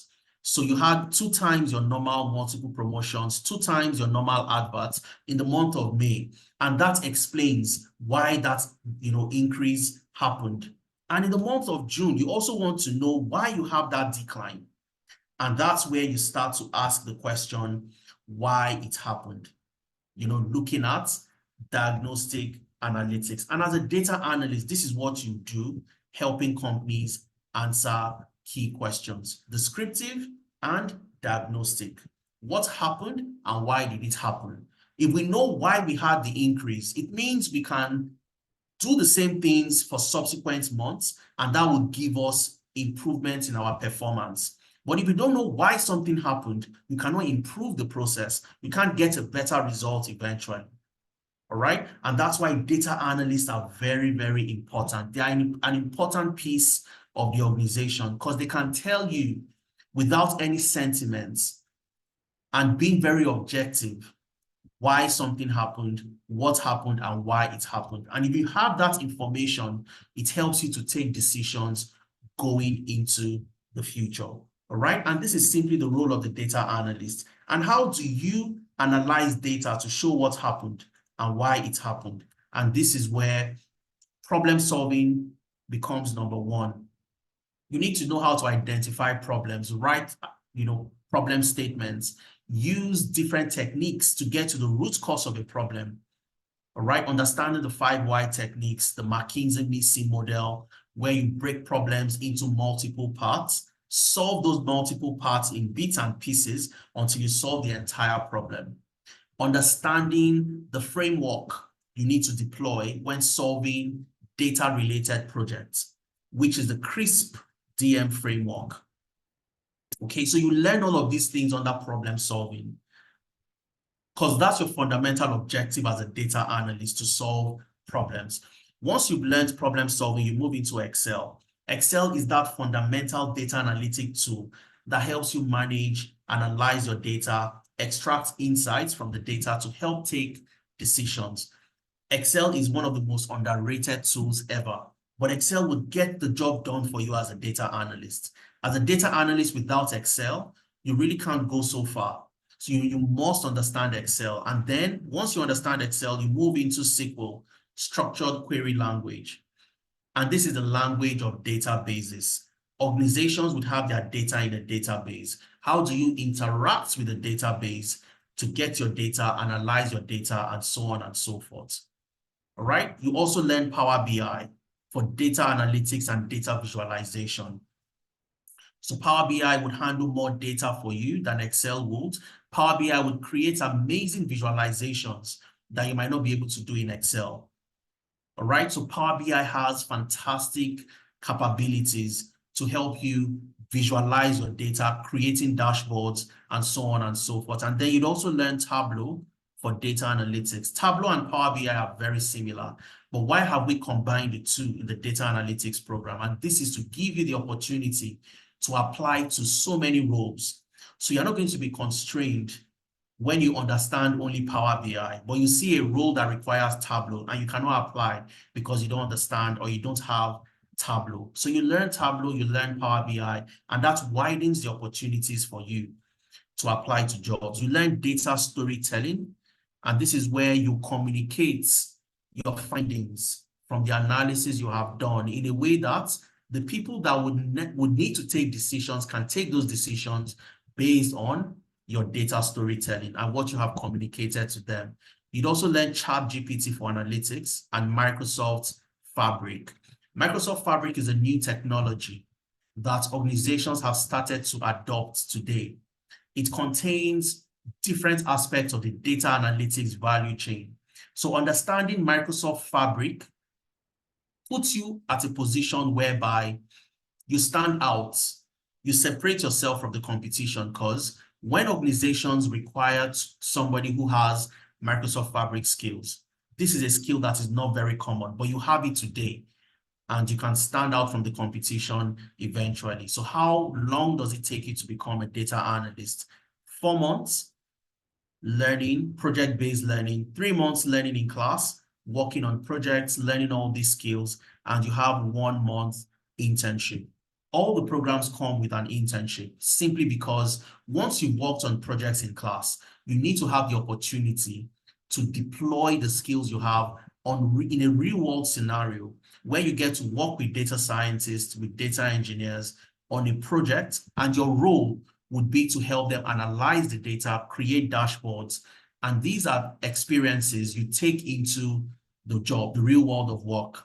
When you get a job eventually, you have that on your CV, you have it as part of your portfolio. And when you're asked the questions around what you've done before, you have a portfolio that contains projects you would have completed during the internship and during your learning journey. So if somebody asks, what skills do you need? So Dominion, ask yourself this question. Do I have the skills from number 1 to number 8? If you don't, Dominion, that's perhaps one of the reasons why you are struggling to land a job. All right. Also ask yourself the question, do you have a portfolio, which is something you get during the internship? And these are the things you need to have as a data analyst to get a job anywhere across the globe. All right. And we're going to move to the next role, which is HR analytics. HR analytics is a data analyst. A HR analyst is a data analyst that focuses on analyzing people data, okay? So imagine a data analyst, but the data analyst this time around is not analyzing the data of the company. He's not finding out what we did the previous year, the previous month, and why it happened the way it happened.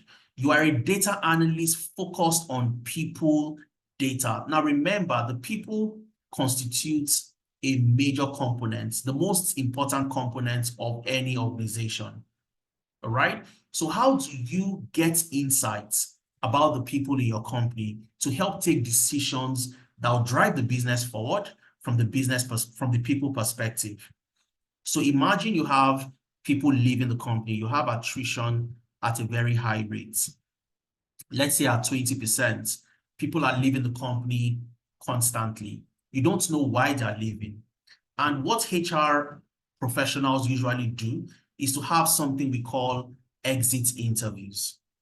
So your exit interviews, you meet with these people, you find out why are you leaving, you tell them to fill a form, they fill the form, and eventually they leave. But guess what? You've collected data from them, but you're not analyzing the data to find out why are they exiting from the company.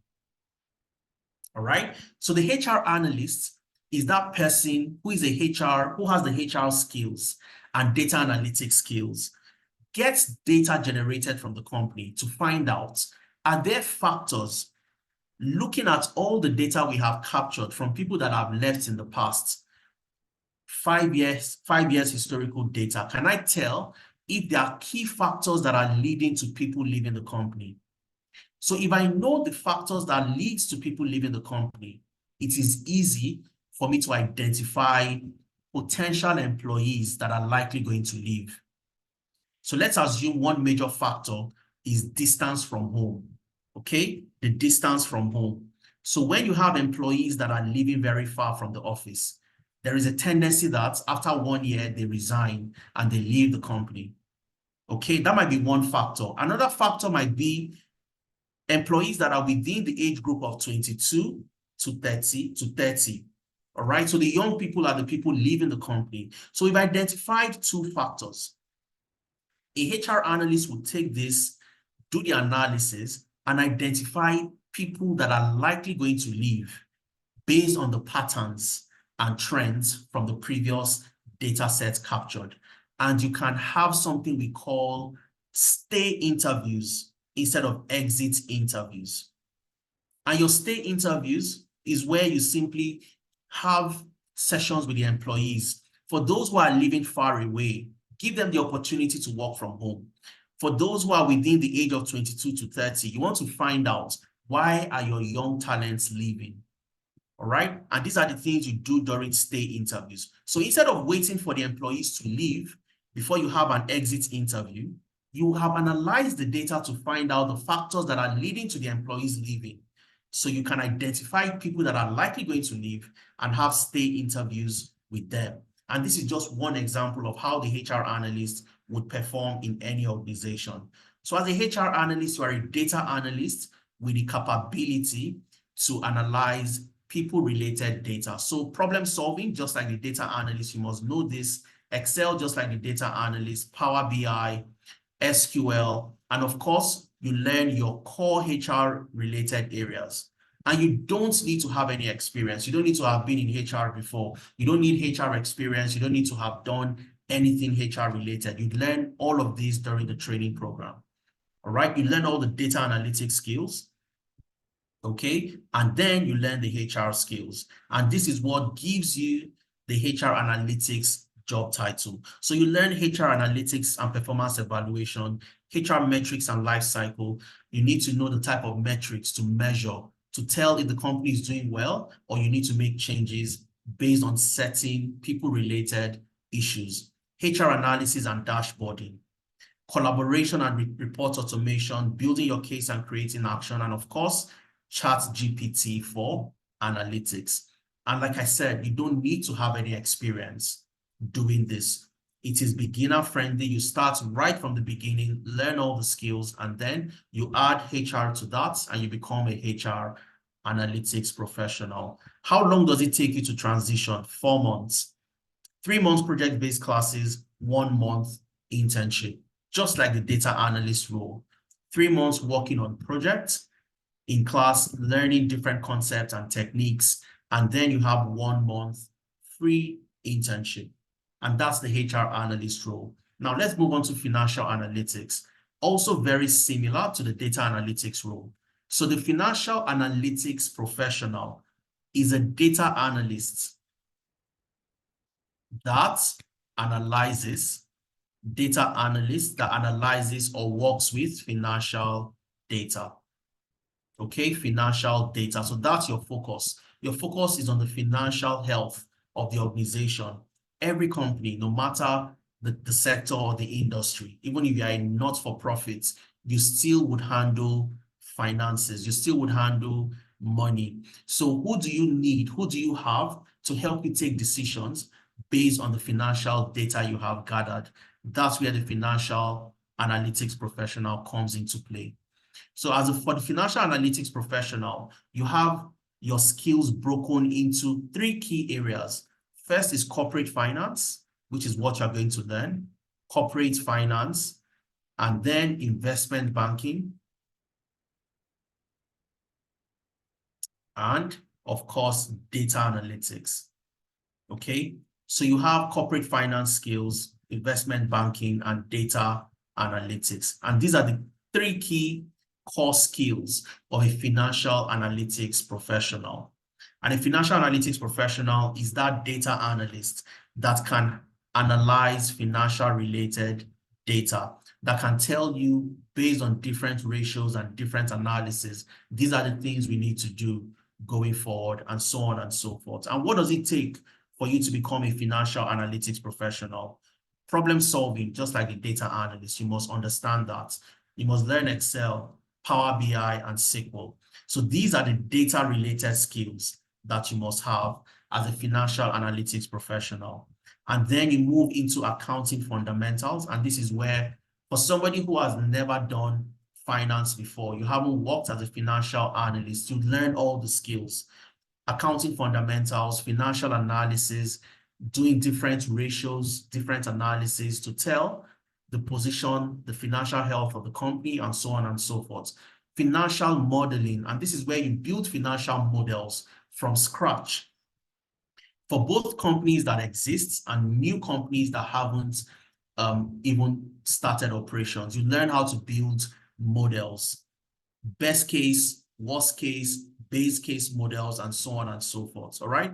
Valuation, scenario and sensitivity analysis, and of course, ChatGPT for analytics. And these are the skills you need as a financial analytics professional. And how long does it take? Just like the data analytics, just like the HR analytics, 4 months learning, 3 months project-based classes, and 1 month internship. Okay, so the internship, like I mentioned, is absolutely important for you to understand how to get the job done on day 1 when you get hired for a particular role, because you would have worked on similar projects on real life case scenarios, and that gives you the confidence to go into the job market and show them that you have proof and you've done this before. Now let's move to the data science role, and this is one of the most interesting roles you'd ever get to work in as a data scientist. Now remember, we said that the data analyst answers 2 key questions. Descriptive analytics answers the question, what happened, as a data analyst. The data analyst also answers why it happened, or why did it happen. Okay, now the data scientist takes things a little bit further and would answer the question, what happened, why it happened, and what will happen. What will happen? Okay, so this is the 3rd question that also needs to be answered, that the data scientist would answer, which takes the data analyst role just a step further. Now, using the same example for the data analyst from January to June, January, February, March, April, May, and June. So you have performance, let's say 5K, here you have 6K, 3K, this is what you did last year, right? 4K, here you have 7K, and here you have, let's say, 3.5K. this is what happened from January to June. Now, you've seen what happened from January to June, which is what happened, right? You know why it happened. You know why you had this spike. You know why you had the decline. You've answered the question, what happened and why it happened. As a data scientist, you will not just stop there. You'd also find out what will happen in July. What will happen in August, September, October, November, and December, based on what has happened in the past. So you are not just showing what happened and why it would happen. You are looking into the future. You are predicting into the future and forecasting into the future based on historical data. So if you have seen what has happened in the past and you know why it happened, you can predict what is likely going to happen in the future. And for you to do this, you need to have good understanding of statistics, statistical modeling. You need to understand, that's where your machine learning also comes in, machine learning, and so on and so forth. So this is predictive analytics, and that is where the data scientist takes it a step further. So you are helping the company understand what will happen in the future, so you can plan ahead. You can deploy the right type of resources if you know what will happen, okay? And that's where the data scientist takes it a step further compared to the data analyst. And to have these skills as a data scientist to forecast and predict the future, everything starts from statistics. That's the foundation for predictive analytics. Your machine learning models, your machine learning algorithms are all hinged around statistics, okay? Now, a lot of people would assume that because it is statistics, it is difficult, I cannot do it. But you learn statistics for the first time in a way that you can apply it in the real world. So it becomes easier for you to relate and understand exactly what you're doing.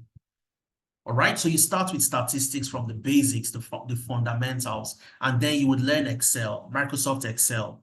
But this time around, you're not learning Excel the same way the data analyst would learn Excel. You are learning Excel for predictive analytics, forecasting, using different forecasting techniques, the moving average, exponential smoothing, linear regression, and so on and so forth. You'd also learn Tableau for data analytics and predictive analytics. And then you learn SQL, structured query language. As a data professional, you cannot run away from SQL, structured query language, because that's the language for databases. That is where you store your data. You can't run away from it. So you learn SQL. Once you have done this, you then move into Python programming. And Python is the language you use to build your predictive models, to do your forecasting, to build your machine learning models, and so on and so forth. And Python is a robust programming language. And you learn this as a data scientist, starting from the very basics of Python. You don't need to have experience to learn Python programming. Learning Python programming, the way we call it at Tenalytics, is comparable to you learning a new language. If you want to learn to read and write, you don't start by reading a book. You start by learning the alphabets from letter A to letter Z. All right? And then you start with 2-letter words, I-N, in, O-N, on. We all started the same way. And that is how you learn Python. You start by learning the data structure. You start by learning the Python, the fundamentals to Python programming before you even dive into doing anything complex with Python. And then you use Python for your exploratory data analysis, machine learning, computer vision. You're going to build computer vision programs. You'd learn GitHub for version control, ChatGPT and GitHub Copilot, and you'd also learn Microsoft Fabric for analytics. And these are the skills you need to learn. And I've seen so many people make this particular mistake. And if you're on this table, you need to come off that table. You want to learn data science, and you start by learning Python. If you start this way, you are going to fall into so many problems. And that's why some people would say that transitioning has been difficult for me, because it's like building a house, and you start building the house from the roof. That would be an impossible mission, all right? So learning data science is not starting with Python. Learning data science is learning the fundamentals. You start from statistics, which is the foundation to everything. You learn Excel for predictive. So you are going into predictive analytics, but you are taking it a step at a time. And that is why people with no single experience, like Shade, joins our data science program, learns all these amazing tools, and gets a job in the UK as a data scientist. All right? And how long does it take? 4 months, 3 months project-based classes, and 1 month internship. All right? You'd work on amazing projects, and I'll show you the type of projects you work on before we call it a day-to-day. All right? So for 4 months, you're going to be working as a data scientist with Tenalytics. 3 months in class, working on projects, real-life case studies, and 1 month internship, which you'll take your time to build your portfolio and warehouse all the projects that you have worked on. So when people ask you, have you worked as a data scientist? You're not telling them that my proficiency in Python is 9/10. You are showing them your machine learning algorithms. You are showing them your machine learning models, how you have built a linear regression model, a logistic regression model, a support vector machine, and so on and so forth. You show them those models in your GitHub profile, and that shows them that you have the skill. This is proof that you've done this before. And this is what you need to become a data scientist across anywhere in the globe. All right. Now let's move into one of the most interesting career paths, which is the data engineering career path. Who is the data engineer? At Tenalytics, we call the data engineer the data plumber. The data plumber. You know what the plumber does? All right, in a house. So let's say you are building a house, you get the plumber. The plumber is that person that ensures that water that is stored somewhere in a tank can flow into the house. So you have water in a tank. All right, this is the tank. The water can flow into the kitchen. It can flow into the washroom or the bathroom. Okay, and it can flow into every single location inside the house. As a data engineer, you are a plumber that takes data from wherever that data is generated, and you create data pipelines that moves the data into different locations called a data warehouse. Okay, so you take data generated from different locations and you move that data into a data warehouse. And I'll give you a practical example of why the data engineer is very important and why their role, in today's world in the world of data becomes very, very key. Okay, now imagine you work in the bank. Okay, you work in the bank and the bank has different avenue where they generate data from. So you have the POS, you have the mobile applications. So let's just call it the app. And let's say what else? You have the mobile application, and let's say you have the online banking. Let's just use these 3 platforms. Every single transaction that takes place in any of these platforms is stored in a database. So you have the POS database, the mobile application database, and the online database. So data is stored in all these different platforms where transactions happen. Now, as a data analyst in this bank or as a data scientist in the bank, you need the data from all these different platforms to do your analysis.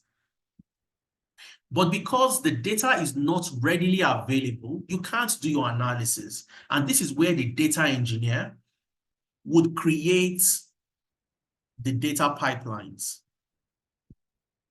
All right, would create the data pipelines and move the data from the POS database, the mobile application database, the online database into something we call a data warehouse. And this data warehouse is where the data analysts can go to get data.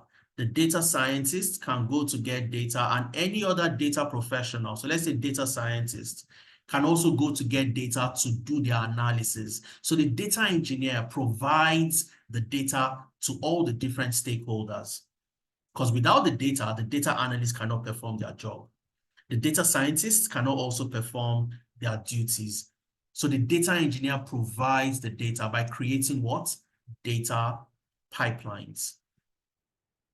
All right. And these data pipelines are automated. They fetch data automatically and move the data into the data warehouse on a regular basis. And the ability to come up with this skill and build this amazing, yes, if you said like Yahoo Finance, absolutely. To get data, scrape data from the web, from different sources into one specific location is the job of a data engineer. All right. So to have the ability to create these pipelines, moving data from one location to the other, you need a diverse set of skills. First of all, you're going to learn the introduction to data engineering because that's where it all starts from. All right. For us at Tenalytics, we don't believe in jumping into tools. I want to learn to become a data analyst. The first thing you are doing is learning Excel. No, you learn the background and the fundamentals. So you start from learning introduction, understanding the history of data engineering. Why is data engineering so popular today? Is it a new role? It is not a new role, but it is sort of a new role. And I'll tell you the reason why it's so prevalent. After COVID in the year 2020, organizations got to find out that employees would have to work from different locations and also would need access to the data to continue the work they are doing. So imagine I'm a data analyst, and I experienced it, firsthand when I was working as a data analyst in the energy sector. COVID hit, we had to work from home, but you still need to access the data. So post-COVID, the role of the data engineer became very, very important because organizations now saw that they need the expertise of people who can create those pipelines and move data from the on-premises platform into cloud storage, okay, or cloud platforms. You move your data into the cloud, and you can keep on doing this on a regular basis, and the data is available to all employees that actually needs to access the data. And that gave rise to the role of the data engineer. So all this context becomes very important before you even dive into data engineering. You need to also understand SQL. SQL is the major language of a data engineer. You're going to work with SQL a whole lot as a data engineer. You'd learn Python. Python is also the language you'd use to build your pipelines and also do a lot of ETL and so on and so forth. All right. You'd learn Linux for bash scripting. You'd also learn how to build custom ETL pipelines, getting different data from databases, APIs, and different other data sources from websites, web scraping, just like Ife mentioned. Apache Spark, you'd learn Apache Airflow for automation and orchestration. All right. So this is what automates the process of always getting the data and putting it into the data warehouse. You learn cloud engineering with AWS. All right. So cloud engineering is something that is absolutely important today. So as a data engineer, you must understand cloud engineering, and you learn this with AWS as the cloud platform you'd learn to deploy. You learn version control with GitHub, and also GitHub and ChatGPT Copilot. So these are the skills. So you do a whole lot of programming, all right? You'd learn Python, you'd learn SQL, you'd learn Linux, Apache Airflow, and so on and so forth. And these are the things that would enable you create your pipelines, automate the pipelines, move data from one location into a data warehouse, first of all in a staging area, and then into a data warehouse so that the data is available to the people that want to make use of that data set, all right? How long does it take you to become a data engineer? 5 months. 3 months project-based classes and 2 months internship. So you can see the internship for the data engineer is more than 1 month, like the other career path. It's for 2 months. And the reason is because the data engineering projects take more time and they are very robust. So you're going to work on amazing projects for 2 months, adding that to your portfolio, and you're able to showcase this to recruiters. All right. Now we're moving to the second to the last career path, which is the Scrum Master. The Scrum Master role is one of the most fantastic roles to get into tech the fastest. And why is that so? Who is the Scrum Master and what does the Scrum Master do? Like I said, project management, all right? A Scrum Master is a project manager. Project, not product. Sorry about that. So project management, okay? You have different methodologies, all right? You have the adaptive, okay? You have the reactive, and you have the hybrid, okay? Now, the reactive is where you see the waterfall methodology. And waterfall is simply a project management methodology or approach that means that if I want to build an application or I want to complete something, I must do it in steps.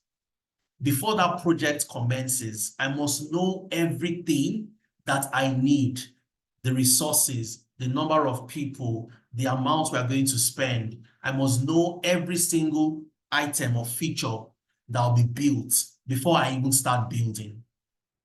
Okay, so I'm going to complete one and move to the other step, move to the next step, and move to the other step. That is the reactive, and that is the waterfall approach. Okay, so you know everything you need before you start. So you spend a lot of time in planning when you use the waterfall methodology. Now, why is this not effective in the tech ecosystem? Now, if you look at the products that you use every day that are tech related, your Instagram, your Facebooks, your Twitter, you find out that your WhatsApp, there are always updates made on this platform. Every single week you get an update. Every month you get an update. There are updates to this platform day in, day out. Now, what does it mean? It means that they never decided that this would be all the features that we need for this particular product. And that is why waterfall doesn't work very well when it comes to the tech ecosystem, because you want to easily build a product, share it with your customers, get your customers' feedback. You see if they like that particular feature, if they like the product, and then based on the feedback from the customer, you can make changes to that product that you have released. And that is where you have the agile methodology.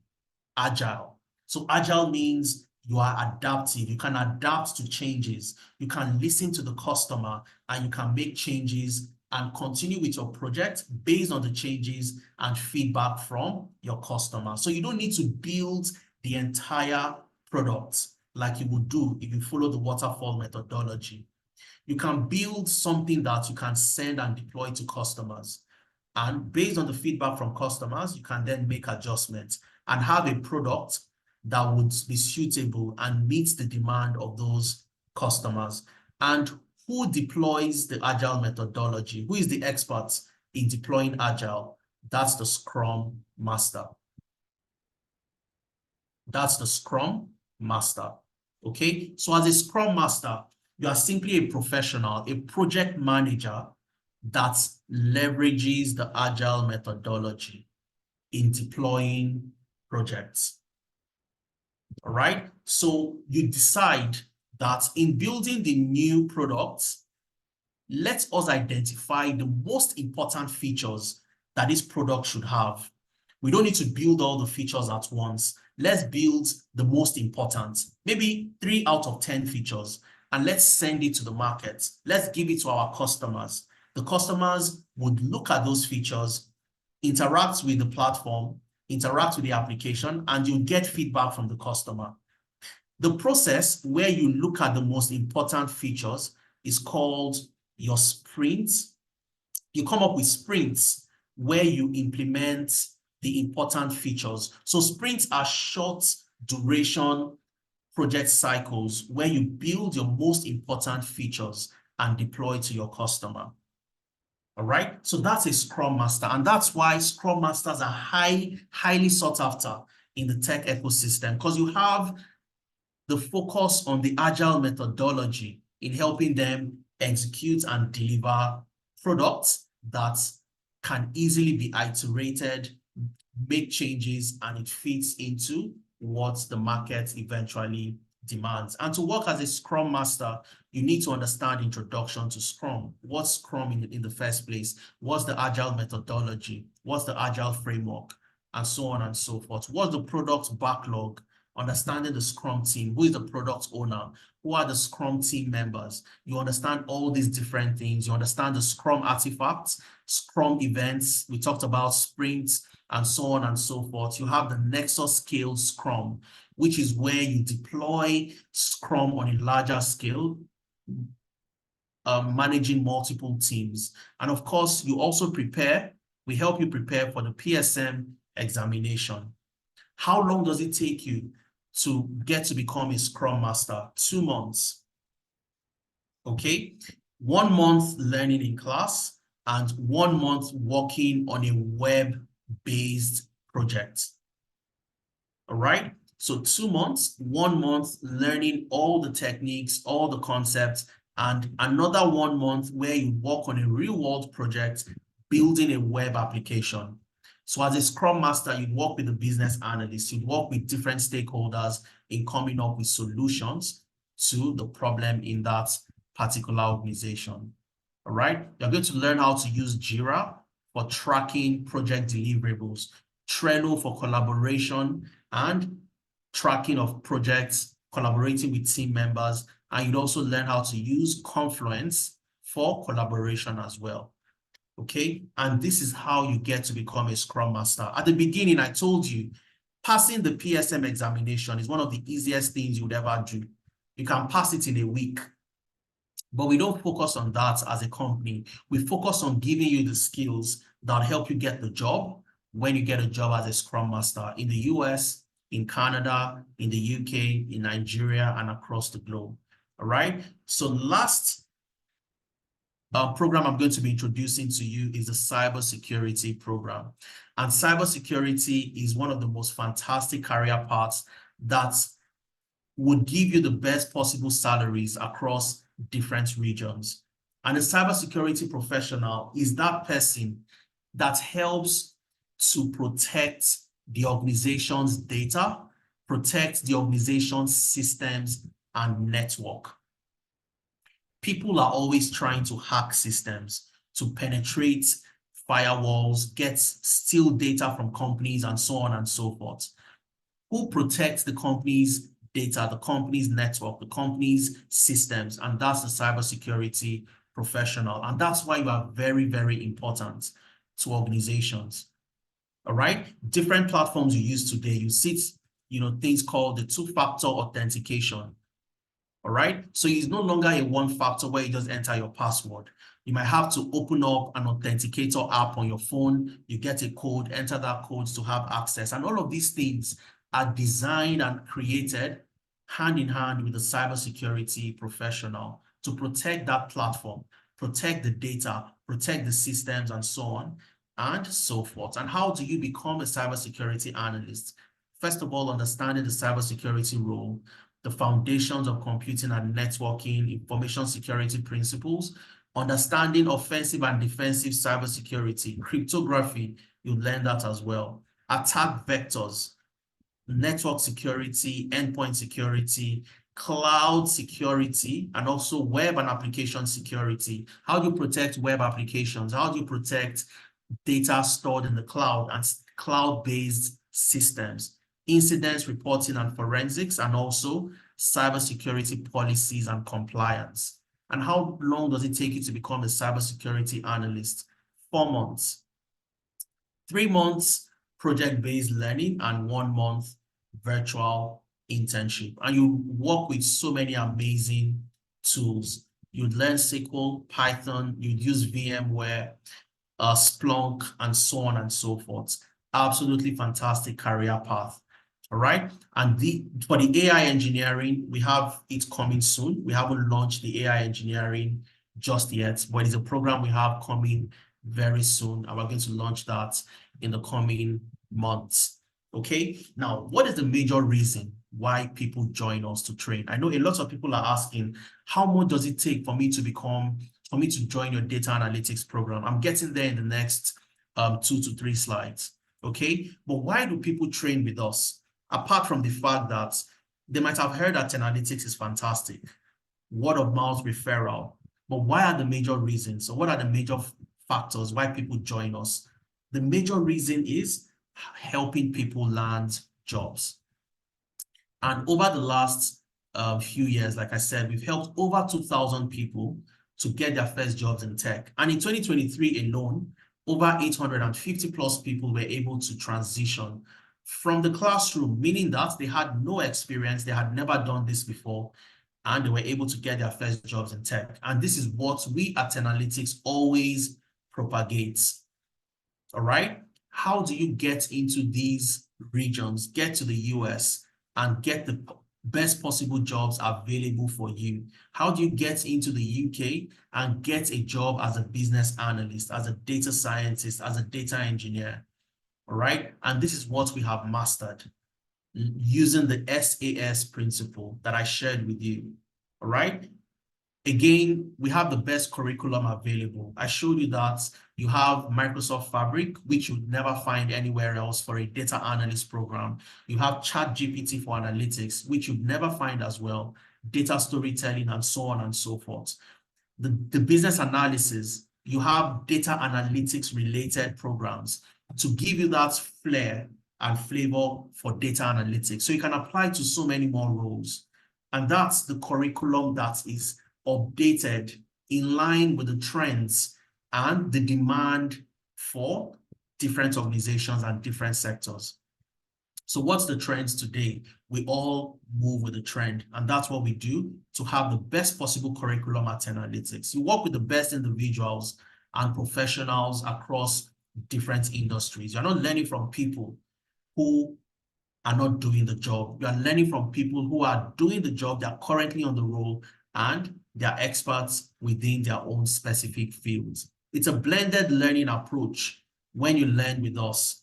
You have your sessions on Saturdays and Sundays, all right? So you don't join classes every single day during the week, because 90% of our participants are either 9-to-5ers or they're master's students. So during the week, you are busy. During the weekend, how do you create time to learn? So Saturdays and Sundays, you have your classes. Most of the classes, apart from business analysis, only have your live classes on Saturdays. Your data analytics, your data science, your data engineering, your HR analytics, financial analytics, your classes are only on Saturdays, your live classes. And on Sundays, you have something we call the Watch Me Do It videos. Watch Me Do It. The Watch Me Do It videos are bite-sized videos, self-paced, for you to watch, understand the concept, and on Saturday, when you are live with your trainer and your facilitator, you have the opportunity to work on real life projects together. And that's the flexible approach. So if you are somebody who is a slow learner, you have the opportunity to catch up, because you're not bombarded with classes on Saturdays, classes on Sundays, classes during the week, and so on. No, you have a blended learning approach. Additional employability services. And this is where I'm going to expand on the SAS principle, showing your workings, applying to jobs like your life depends on it, and selling yourself during interviews. What constitutes that? I'll talk about that during the SAS. And this is where we do the best work at Tenalytics and what has made us so successful as a company in helping people get jobs. And all the programs also have internships so that you complete your program and you would have had the experience working on in a simulated real life work environment where you're working in cross-functional teams, solving similar type of projects and working together as a team in coming up with the final solutions. All right. And this is why people come to us. And we position you for success, leveraging 3 key layers of support. 3 key layers of support. And the first level of support is where you get to work on your CV. We're going to show you how to tailor your CV, show you how to do a job match. And we are also going to do what? Help you optimize your LinkedIn profile. So you see, when I talked about showing your workings, learning in public, and so on and so forth, this is where we dig our heads down and we get the job done. How do you represent yourself on paper in the best possible formats? How do you showcase the best possible LinkedIn profile that attracts recruiters? All right. And of course, Upwork optimization. If you don't have an Upwork profile, we create one for you. And what does Upwork mean? This is where you can apply to freelance jobs, working for organizations across different regions, working on projects, determining the type of projects you want to work on, and so on. If you don't have an Upwork profile, we build one for you. If you have one already, we help you optimize. Navigating the job market, understanding how to apply to jobs. The UK has gone haywire today. People talk about Canadian work experience. How do you navigate that space to ensure that you are able to get jobs in those regions? And we do this during the Navigating the Job Market sessions, all right? Job and interview preparation. You have an interview. You listen to Ikmat, how we prepared her for interviews. In fact, one of the major things you get from us is interviewing with us, because we prepare you and we grill you in preparation for what you're likely going to meet when you get the interview opportunity with any potential employer. And of course, we write the most compelling reference letters for you. And that's the first level. The second level that we deploy to get you the job is the weekly mentorship session. So you'd have myself, you'd have Femena, the co-founder, and other industry experts that would work with you to help you make the transition. So you have people to ask questions when you have questions and you're not sure of what to do. You're not left alone. We handhold you to ensure that you are able to cross that bridge and get that job eventually. And you have on-the-job support. And this is where you've gotten a job as, let's say, a data scientist. And let me give you an example of somebody. He joined our data analytics program. He got a job with one of the largest data consulting companies in the UK. I've forgotten the name now. He's on our slide. I'll show you the gentleman, all right? When he got the job, his very first project was a data migration project. He had never worked on a project like that before. He was a bit concerned. Adeza, he called me and said, Adeza, I don't know what to do. I'm confused. How do I get this thing done? And I asked him, what type of project is it? He told me, and I told him that, look, just calm down, all right? Let's set up a meeting. I had a meeting with him, myself and Femena, and we simply just told him what to do. Ask this question, ask that question, document your questions, and these are the things you need to focus on. He went for that meeting. He asked the questions we told him to ask. He sounded very intelligent in that meeting. And he had a soft landing, completed the project, and even got a promotion on that particular job. And that's what we do with on-the-job support. For 1 month, when you get a job and you need help and support, we work with you to ensure that you are able to get the job done. And of course, we are also aware of data privacy issues. So we deploy techniques to ensure that you don't breach any data privacy issue in your organization while we are helping you address some of these issues to help you get the job done on the job.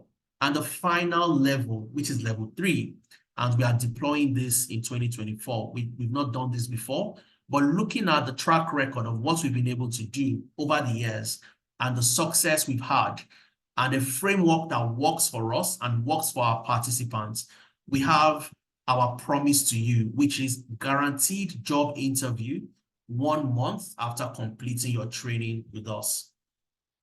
All right. And when you have the opportunity to interview, what does that mean? It means that you have your leg, 1 foot inside the room. So we work with you during the interview, and then you are able to, your chances of getting the job increases a lot higher. And these are the 3 layered levels of support that makes the difference at the end of the day. This is why we are the best in the business compared to any other company out there.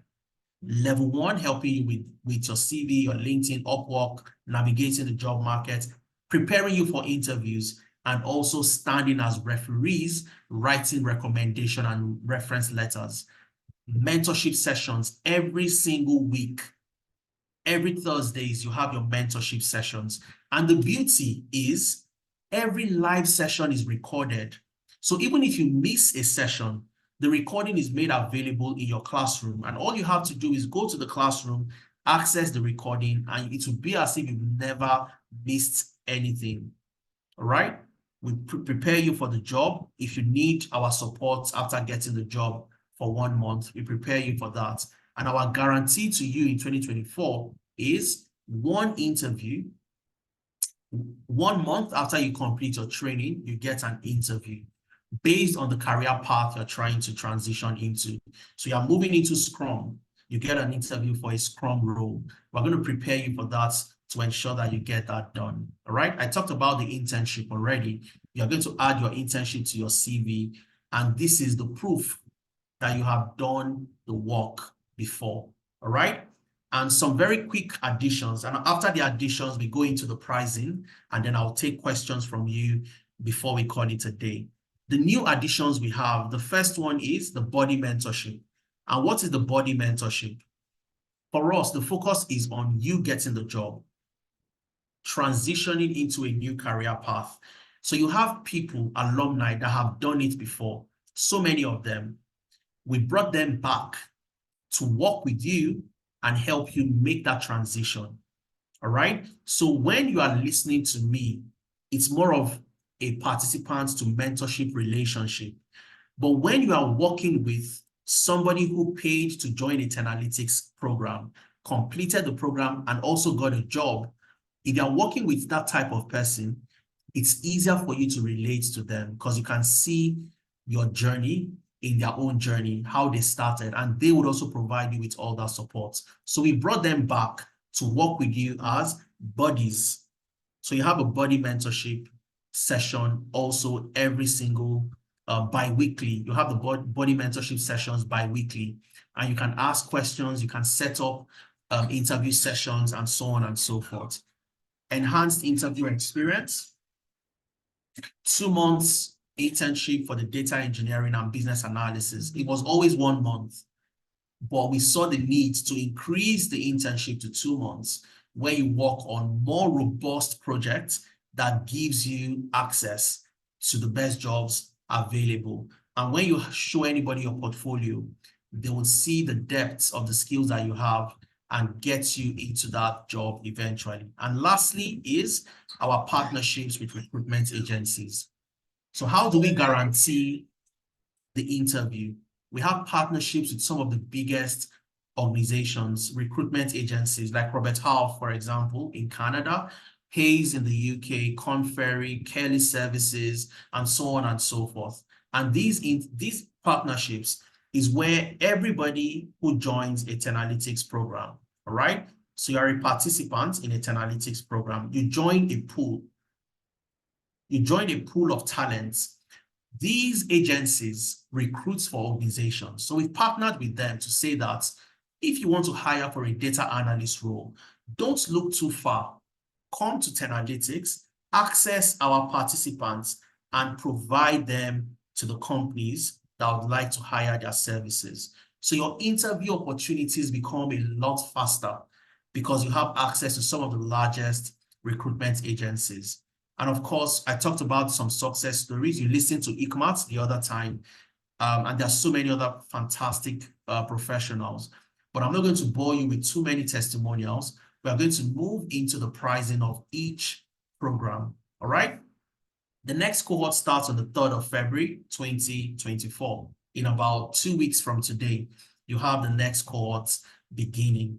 And for those who would like to be a part of the next cohorts, starting on the 3rd of February, we have an amazing discount for you. We've had this discount from last week, and the discount is running until we get to the first 20 people from this masterclass. All right, we get the first 20 people from this particular masterclass. And what does it take to join a Tenalytics program and transition into tech? If you are registering for the data analytics or the business analysis, HR analytics, financial analytics, or the full stack data science, they all have similar fees. And that's why you have them grouped together. The original amount, the full amount is $750, but you don't have to pay the full amount if you fall within the first 20 people to register.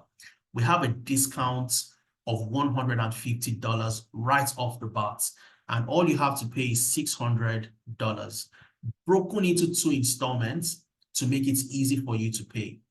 So if you're paying the full amount, you can't pay that in 2 installments, but the discount gives you that opportunity to pay the discounted amount and to also make the first payment of $450 and a second payment of $150 1 month after your program must have commenced.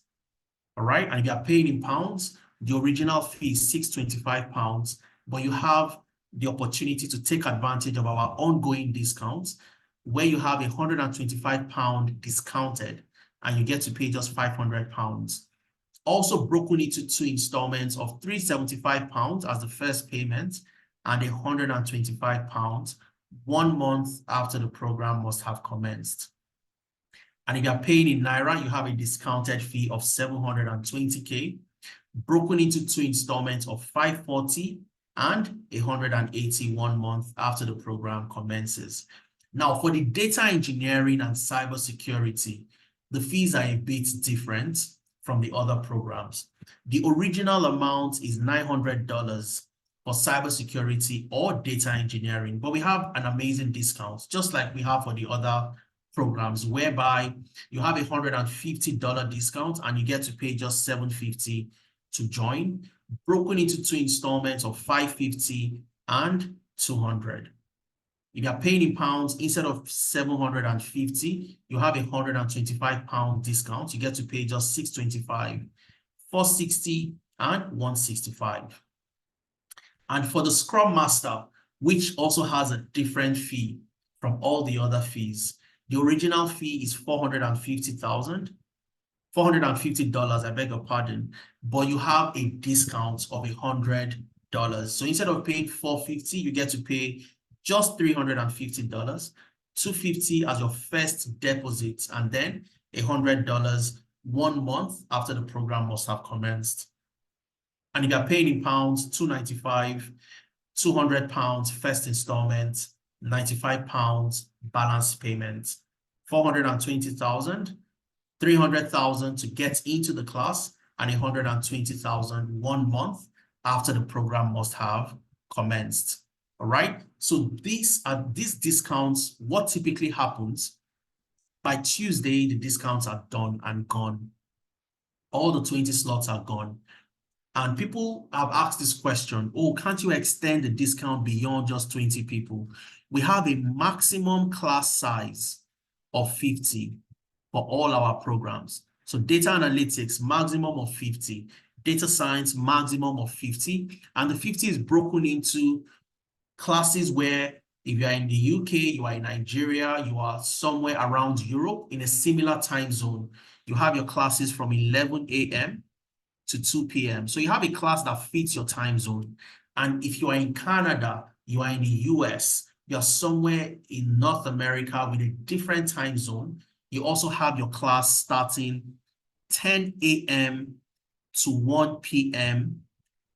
Mountain Standard Time, which is Alberta Mountain Time.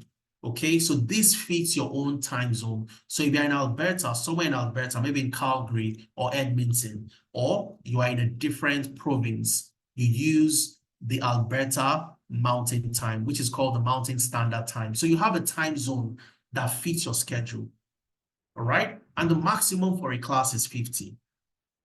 Distributed into the morning into this class for West Africa. okay, and into the timing for those in the US and in America. So you have an average of 25 per class, so that you have that, fantastic one-to-one participants to facilitator ratio. And that's why we don't have the discount beyond the first 20. So for data analytics, the moment we get to 20, the discount is off the table. Data science, the same thing. Data engineering, the same, and so on and so forth. All right. So how do you become a part of the program, and how do you make payments? How do you make payments? All you have to do is click on this link. You can see the link at the right-hand side. My colleagues would share that in the chat, so you can take advantage and be a part of the first 20 people to register. If I click on this link, it takes me into the Tenalytics enrollment page. And I'll just walk you through very quickly on how to access the different payment options. It doesn't matter where you are. You want to pay in dollars, you are in Ghana, you want to pay in cedis, you are in the UK, you want to pay in pounds. You can do that all from the main stack Tenalytics enrollment page. Okay, so this is the enrollment center. For you to make payments, first of all, you have access to all the program brochures. Okay, so you can click on this link. It takes you into the brochures. So I want to register for business analysis, for example. I have access to the brochure over here. I click on the brochure and I can download the brochure into my computer. And every single brochure has the nitty-gritty of what you're going to learn and how your program would run. Okay, so you can see this, the program, what the program would cover, just like I had explained. Microsoft Excel, Power BI, SQL, ChatGPT, project initiation planning, Agile Essentials, software development lifecycle, requirements fundamentals, and so on and so forth. And just to showcase who your facilitators are and the people that will train you. So you also see that you get to work with the best in the industry. I'll be your facilitator as well. I'll also be your mentor during the program. And you also have Linda. Linda is a business analyst with over 10 years experience working with some of the largest organizations in Nigeria, across the US, and also in the UK. You have Oluwaseun. Oluwaseun is a product reliability engineer with Visa in the UK. So he works with Visa as a product reliability engineer. He's worked as a business analyst with MTN back in Nigeria and has also done absolutely phenomenal work in the business analysis space. You have Olabisi. Olabisi is a business analyst. She's also a Scrum Master with Access Bank in Nigeria. And these would form your facilitators and your trainers for the program. All right. And of course, you also have other people like Francis and amazing professionals to help you make the transition. So you have access to all the different brochures. All right. So how do you go ahead and make payments? If you are making payments, for example, for, let's say, you want to pay for the Scrum Master program, you'll see Scrum Master, all right, paying using any of these links. So all you have to do is, if you want to make the full payment or part payment, you click on any of these links. If I click on the first part payment, let's assume I want to make my first deposit to get into the class. I click on the first part payment and I wait for that to come up. And let's see how we can get access to making payments for any of the programs. And I'm going to take questions before we call it a day. So all the questions you have, please put them into the chat and then I'll take those questions when I'm done with this. So this is where you get to make payments. Okay, so let's take, for example, I need to secure my discount for the Scrum Master. And going back to the payments, you'd see that the Scrum Master program requires me to pay my first installment of £200. That's the first installment I need to pay to get into the Scrum Master program. But today, I don't have £200, all right? But I still want to take advantage of the discount. You have a minimum amount you can pay to secure your discounted slots. And the minimum amount is 124.5. So let's say I have £150 today and I want to pay 150, secure my discounts. And then before the program starts on the 3rd of February, you make the balance of £50 to complete the first installment of 200. So once you've entered the amount, just click on reserve a seat. You enter your email, enter your name, all right? And then you click on proceed. Okay, enter your email, click on proceed, and you can enter your card details. Now, when you enter your card details and you make your payments, what happens? You would receive an automated receipt into your email. You take that receipt, you go back to the enrollment page, and you upload your receipts using this link that says upload your receipts here. All right? What if I want to pay for the data analytics? You'd see the data analytics, the business analysis, the full stack data science, all categorized under the same buckets because they have similar program fees. I want to make the full payment, for example, and it doesn't matter where you are. Like I said, if you're in Canada, it does the conversion for you to Canadian dollars. If you're in the US, you'd see the fees in US dollars. All right. So if I click on full payments, it takes me into where I can make payments for either the data analytics, the business analysis, or any of those other programs.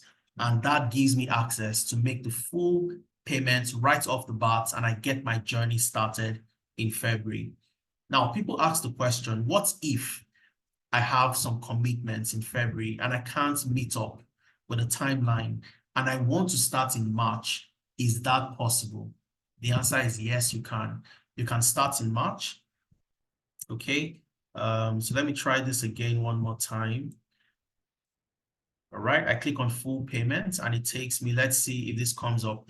All right. So you can make payments and defer to the next month. You don't have to start in February. But what you'd have done is to take advantage of the discounts now, and then you defer your program to start in March. All right. So this is how you can get, a head start over any other person who would like to be a part of the program. I'm just going to wait for this to load. Now, for people who would ask, can I also make payments in Naira? Can I make payments in Naira using my card or doing a direct transfer? Yes, you can. You'd see the Naira payments, which you can pay using the Paystack platform. And all you have to do is click on the first or part payments. Okay, and this takes you to the Paystack platform. And you can select the program you want. Let's assume I want to register for the full stack data science. I click on that and I can select if I want to make the full payment, all right, or I want to make the part payment. Click on add to bag, enter all my details, check out, and make the payments. And once you do that, you receive an automated receipt into your email. And once you receive the receipts, don't forget, go back to the enrollment and upload your receipts by clicking on this link. And this is the link where you'd see, if you want to defer your program, you see the option that says, when do you want to start? 3rd of February or 2nd of March? Because we have new cohorts running every single month, but we don't have the discounts running every month. So this is your time and your opportunity to take advantage of the discounts. What if I want to make payments in Naira? All right, I don't have the initial 540,000. So I want to secure my discounts today and balance the payments before the program starts. You can do a direct transfer using our Fidelity account bank details. And the minimum you can pay if you're making payments in Naira is 300,000 Naira. And these are the different options for you to get to make payments to be in any of our programs. All right. I'm going to take a pause at this point in time, and I would love to take your questions before we call it a day. Okay, I would love to take your questions. Somebody's asking, can I easily transition from a Scrum Master to a data engineer? Yes, you can transition from any career path to any career path. All what we talked about today, all the 8 career paths I've shown you from the beginning till the end are all beginner friendly. You don't need any experience. In fact, your Scrum Master skills has no relevance to you becoming a data engineer. All right, so you're learning everything from scratch. Okay, so you don't really have transferable skills from Scrum Master apart from the softer skills like collaboration, asking the right type of questions and so on. But technically, you don't have the technical skills as a Scrum Master when transitioning to data engineering. So you're learning the skills as a data engineer from scratch. Okay, I hope I answered your question on Oluwashino Rafiat. So let's take more questions. If you have questions, please, you can raise your hand. I would ask you to unmute yourself and speak, and I can take your questions, or just simply type your questions into the chat. Jesse is asking, what's the best career path for an aspiring software developer? The best career path for you, Jesse, would be the data engineering. All right, and I'll tell you the reason why. Data engineering, most data engineers today transition from software engineering, software developers are the current data engineers. And that's because, like I mentioned, after COVID, there was a need to move data around, create pipelines to automate those processes. And you didn't have a role that was cut out for data engineers. You didn't have training programs that could train and breed data engineers. So software developers were the people transitioning. And if you remember, Jesse, Python is one of the major tools you are going to learn. And you learn Python not for analysis. You are learning Python programming to build programs, automating processes, and so on and so forth. All right? I hope I answered your question, Jesse. Okay, so let me take more questions in the chat. What course gives me an A1 machine learning? Machine learning, I can't see your name, Samsung. Machine learning, anything machine learning, you want to go into data science, right? So you're going to build machine learning program. And let me just quickly show you the platform. When you register and you join a class, what does your class look like? So let's see what the previous cohorts have done while working in class. I'll just show you that very quickly. And I think I'll take more questions, and we try to wrap up in the next 12 minutes. We wrap up at exactly 12 minutes. So for those that started in January, because our first cohort of the year started on the 6th of January, 2024. So you'd see the programs. You can see the Scrum Master cohort 24, which is 2024-01. Business Analysis NA, North America, for those in the US and for those in Canada. You have a time that fits into your time zone. So you're not joining classes at odd hours, all right? Let's go to the data science program very quickly.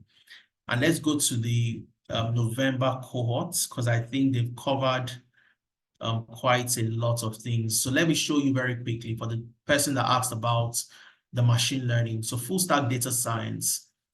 Let's go into their class for the November cohort and let's see what they have been doing so far.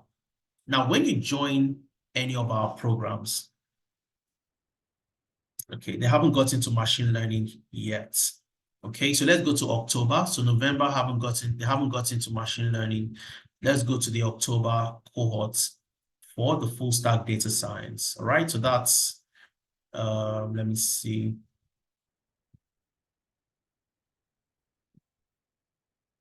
Okay, anyways, let's go to August so that we don't waste time looking for the classrooms. All right, so let's go to this classroom and let's see what they have been able to do. Okay, now one of the first things you would see joining the classroom is you have a repository to every single material that will be covered in class, from your recordings to every single thing that was done in class, all right? So you'd see important materials, your interview preparation schedule. So you have an interview coming up.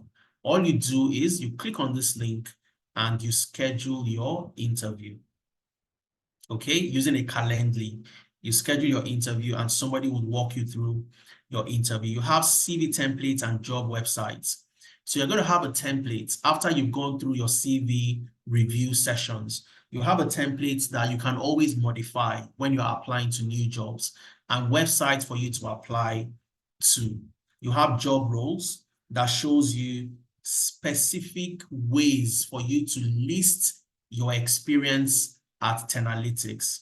Okay, we're going to share some books with you, how to create your website portfolio. Remember, I talked about creating a portfolio that shows and showcases all the projects you have worked on. All right, and you have examples of how to upload your project into GitHub. Okay, but let's go right to the very beginning. And you can see the computer vision class where you work on building a computer vision project. And for the person that asks about machine learning comprises of two major types: supervised machine learning and unsupervised machine learning. All right, so you start your machine learning class 1. Your machine learning class 1, you have your watch me do it videos on machine learning, supervised machine learning drop-in session. The drop-in session, I'll talk about this a little bit. Now, because most of you are transitioning for the very first time, you haven't done this before, you are new into the field, you are likely going to face challenges. It's impossible for you to have a smooth sailing experience. In fact, we don't even want you to have a smooth sailing experience, because meeting and having these challenges here and there helps to build your resilience and gets you to solidify the skills and the things you've learned in class. Okay, so maybe you will try a code and it doesn't work out for you. And this is where the drop-in session comes in. So the drop-in session is designed for you to join a session during the week in the evening. After you're done with work, you're done with classes, you join the drop-in session, so that if you have a challenge, you've tried a code that everybody else tried in class, they all got it right, but you are struggling with that same code, a data coach or a data associate will work with you to help you resolve that issue during the drop-in session. So you don't carry a problem from a previous class into a new class. And that's where the hand-holding comes in. You are never stuck. You always have the support for you to get everything you need done and dusted before your very next class. All right. So you can see all the things they've done so far, and going right to the beginning of what you're going to start with. When you join the platform, you have your welcome kits. So the moment you are done with you've made payments, you get onboarded into the classroom and you have access to all the materials. So your very first live class, let's assume you missed the class, your introduction to data science, you missed this class, your class recording is available. And all you have to do, come to the platform, click on the recording, you get to watch every single thing that happened in class. So you actually don't miss anything, all right? You have your very first Watch Me Do It videos the following Sunday, which is self-paced. You don't need to come to a live class on Sundays. And you can see the introduction, welcome address, the course structure, stages of learning, what is data. So it is 100% beginner friendly. You can see the class comments. You can comment in the classroom and somebody would respond. So you can see Peter commented saying that from what I was taught yesterday, the keys of data analytics involve descriptive and diagnostic. So this is basically just asking questions, okay? And this is Efemena answering the questions in the Google Classroom. So you have that, one-to-one experience with the best professionals in the space, all right? So you have your CV review sessions, you have your dashboarding classes, statistics class 1, in case you miss out on this class as well. You have an emergency, you had commitments on that day, you have your class recordings, you access the recording, watch every single thing that was done in class so you don't miss anything eventually. And this is what the platform looks like for all the different classes, all right? This is August, and they currently are doing their mentorship, okay? Currently doing their internship. They've completed their capstone project, completed their program, completed their internship, but they still join the mentorship sessions because you have access to keep on joining the mentorship sessions until you land a job, all right? Okay, so let's take more questions. Let's take more questions. I'll just run through the charts. If you have questions, feel free, you can unmute yourself, and I would like to hear from you. Okay, let's see, we have more questions. Kindly display the Fidelity Bank account. Absolutely. Absolutely. My colleagues would also send that in the charts. All right, but you have that right here. Okay, it's a Fidelity Bank account. Account name is Tenalytics, and it's a Fidelity Bank account. All right, so I'm just, Jesse is saying, can I study data engineering without any computing experience and still, okay, let me see. I lost that message. Okay, without any computing experience, I still become a software developer. So Jesse, you are mixing two things together. The first question is, do I need any prerequisites to learn data engineering? The answer is a big no. You don't need any prerequisites. And I think I've answered that question so many times. We don't expect that you have any experience. We don't expect that you have any skills. We don't expect that you bring anything to the table. That's why the programs are designed with the beginner in mind. All right? We expect from you that you are totally new and you've never done this before. Data engineering and software development are totally two different career paths. Okay? Your first question was, from my understanding of the question, was, do you have transferable skills? If you're a data engineer and you want to also become a software developer, yes, there are transferable skills. You're going to learn SQL, you're going to learn Python. All right? However, if what you want to do is to become a software developer, go learn software development.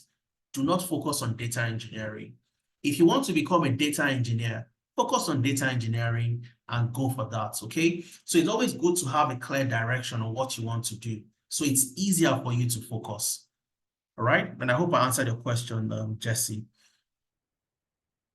Gbemisola is asking, I would like to start the full stack data science in March. How much is the minimum I can pay?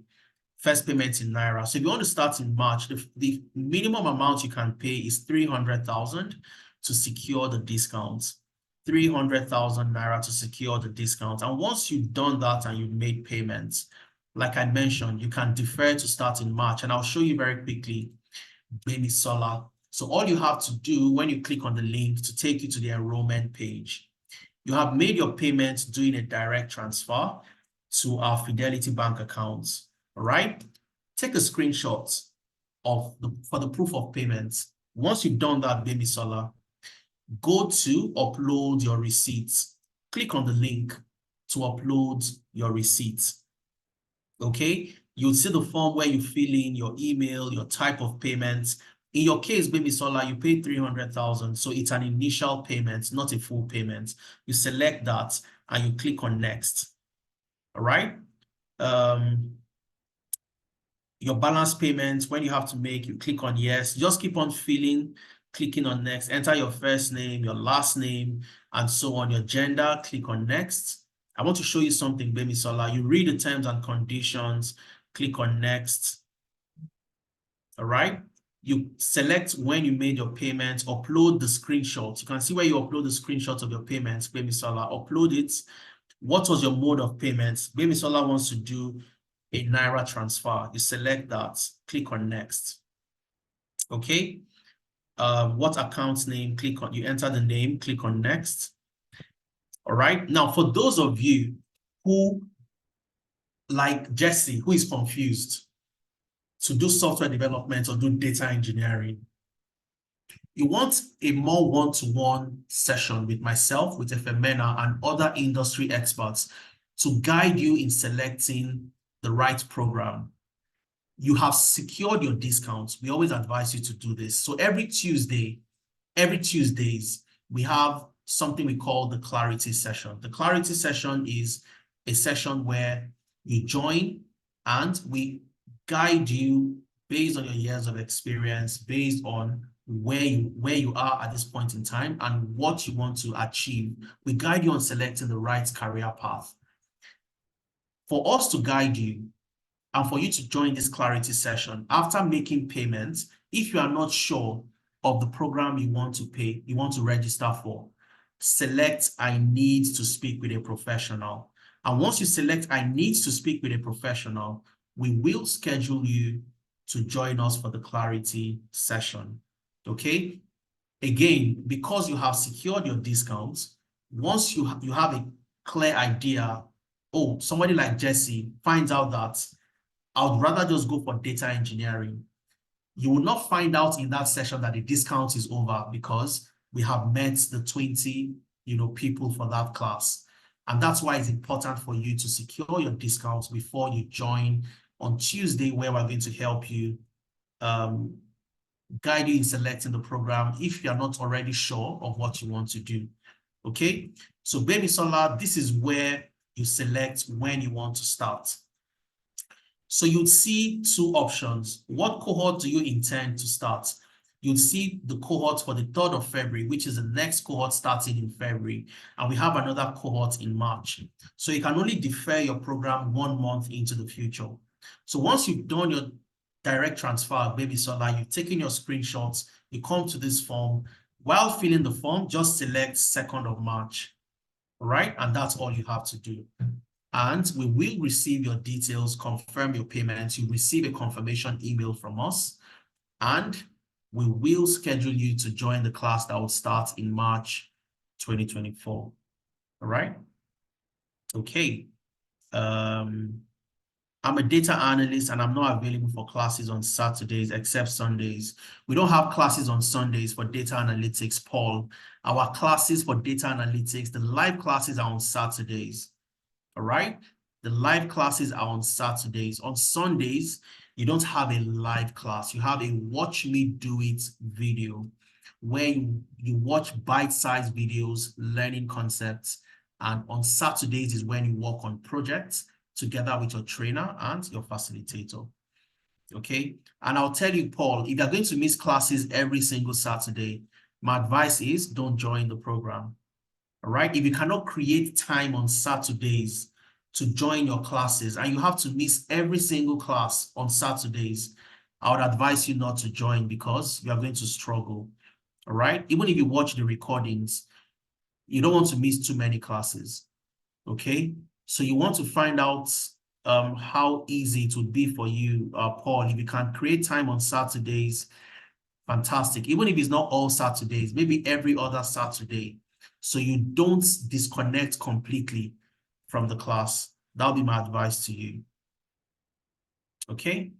Let me take more questions, and I think we wrap up in the next 2 minutes. Roy is saying, I've previously done a data analysis training, but still not getting a job, but I really have a flair for data analytics. Would you advise that I do the training again? So Roy, what I always advise people to do is to do the training 1 more time. And I'll tell you the reason why.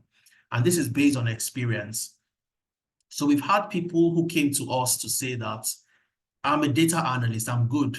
All I need the mentorship, I need the interview prep, I need you to help me with my CV and so on and so forth.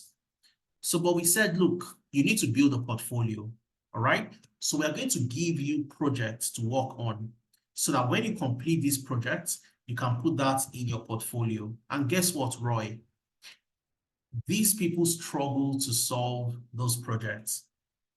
And there was a particular gentleman who couldn't complete one single project. So I had to ask the question that, I thought you said you were a data analyst, you are good with Excel, you are good with Power BI. How come you can't solve this, particular case study? So what we did afterwards, because it happened consistently. Okay, so it's either you don't really have the skills, you think you are good, but you're not good enough. Okay, so rather than going through that route of determining if you are good enough or not, you join the program and you get the entire package. All right, so if you're not getting a job, we know where the problem is from, and we are not assuming that it's based on your experience from wherever you learned before. We are very confident with the curriculum that we deploy, and we know that that is what gets you the job eventually. Okay, so Roy, if you can, I would advise you to join the program from scratch. Okay, so let me take 2 questions before I wrap up. I'll take from Miriam, and I'll take one more from the chat. So Miriam, go ahead and ask your question. Thank you, Suleiman. Good evening. Okay, so please, I'd like to confirm, I won't be able to join this section. When will the next cohort section be, please? 2nd of March. Okay, 2nd so we of have March. a cohort. Yes, we have a cohort we have cohorts every single month. The first Saturday of the month, a new cohort starts. A cohort started on the 6th of January. We have another one on the 3rd of February and another on the 2nd of March. Okay, and we're going to have that till the end of the year. Okay, now, good. So does it mean I can join in August? Sorry. No, you can't defer that far, Miriam. Okay, what about June, July? Because I'm running my master's here. I'm running, sorry to cut you. I'm running my master's here in the UK. And my main courses are actually starting. In fact, I have lectures like 4 or 5 times a week. It's quite tough. And I'm also doing a part-time job. So but I'm looking at stopping the part-time job to attend this class by June, July. So I can join. The reason why I said in August before, but I can do June. Is that fine? So if you want to do June or July, Miriam, unfortunately, the discounts will not be available to you. Okay, so but can I pay? I can pay for the discount on ground before then, but just my availability I'm looking at, because it's not about the money. It's about me being available for the lecture. Do you understand? Absolutely. I understand you 100%. So, but I can pay for the discount. I can pay for the discount fee. I can pay the discount probably in March or April, but when can I now start the class fully? So that's exactly what I'm saying, Miriam. If you want to take advantage of the discounts, you can't defer beyond March. Oh, okay. You get my point? Yeah. So if you want to start in July, even in December, you can start, but you need to pay the full amount and not the discounted amount. Okay. Okay. Discounted is 100. Okay. You get my point? Yeah. Yeah. Okay. So what I can also advise you to do, Miriam, all right? Just give me 1 second. I'm going to send Nene's email to you. All right. Yeah. So send an email to nene@10analytics.io. Okay. Send Nene an email. Let her. Yes. Can you please send me an email on this thing? Because I don't think. Okay, Nene. Okay, let me write it out. Thank you. Yes, just write it out. Tell her that you were in the master class today, and Adeza said you should send her an email. Okay. If she can organize something for you, she would organize something for you. That would be great. Okay. Yeah, no worries. Right. Fantastic. Thank you. You're fast so kind. Bye. You're welcome, Miriam. Okay. Let's take from John. I'll take John's question, and I think we'll call it a day for today. So John, please go ahead and ask your question. Okay, thank you very much. Well, I just want to ask a very simple question. Between data science, software engineering, and cybersecurity, which will you say is more in demand? That's my question. They're all very high in demand.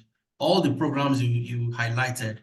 The only difference is that software engineering takes you a minimum of 6 months to 1 year. All right. Software engineering will take you a minimum of 6 months to 1 year, depending on how available you are to actually join the program. Okay. But for data science, you can do that in 4 months. Data engineering, you can do that in 5 months. And what was the 4th one you mentioned again? You said data science, software engineering, data engineering, and what else? I think you muted yourself, John. And cybersecurity. Cybersecurity. So cybersecurity as well is, you can do that in 4 months. So the only difference is software engineering will take you 6 months to 1 year, depending on the time you dedicate. If you dedicate a lot of time, it takes you 6 months. If you don't dedicate a lot of time to it, it takes you about a year. But it's also a fantastic career path. But it doesn't meet our criteria of easy to learn. Software engineering is not easy to learn. So that's why we don't offer it as a program at Tenalytics. All right, it takes too long and it is also very technical. So if I can become a data engineer in 4 months and I can even earn salaries that are higher than a software engineering role, why don't I go for the one that is shorter? And for us, that's the focus in meeting our mandate and mission of helping as many Africans to get into tech as much as we can. All right. But in terms of the demand, I'll tell you for a fact, John, as a data scientist, as a data engineer, as a cybersecurity analyst, software engineering, these are roles that are very, very high in demand. Okay, I can't tell you categorically that this one would get you the job faster because these are super hot career paths that organizations are looking for people on a day-to-day basis. In fact, the data engineering role is so high in demand that recruiters in the UK call me and the Femena directly to say that we need people. We want to hire data engineers. We can't seem to find people that have the skills. Do you have recommendations? And they pay for these recommendations, all right? So whenever we recommend people to them and that person gets hired, they pay us. So that shows you how much these recruiters are willing to go to hire people who have data engineering skills. Same with cybersecurity, all right? Again, like I said, any of the career paths you decide to choose, John, you'll not be making a mistake, all right? I don't know if that helped to answer your question, John. Yes. Thank you very much. Thank you very much. Fantastic.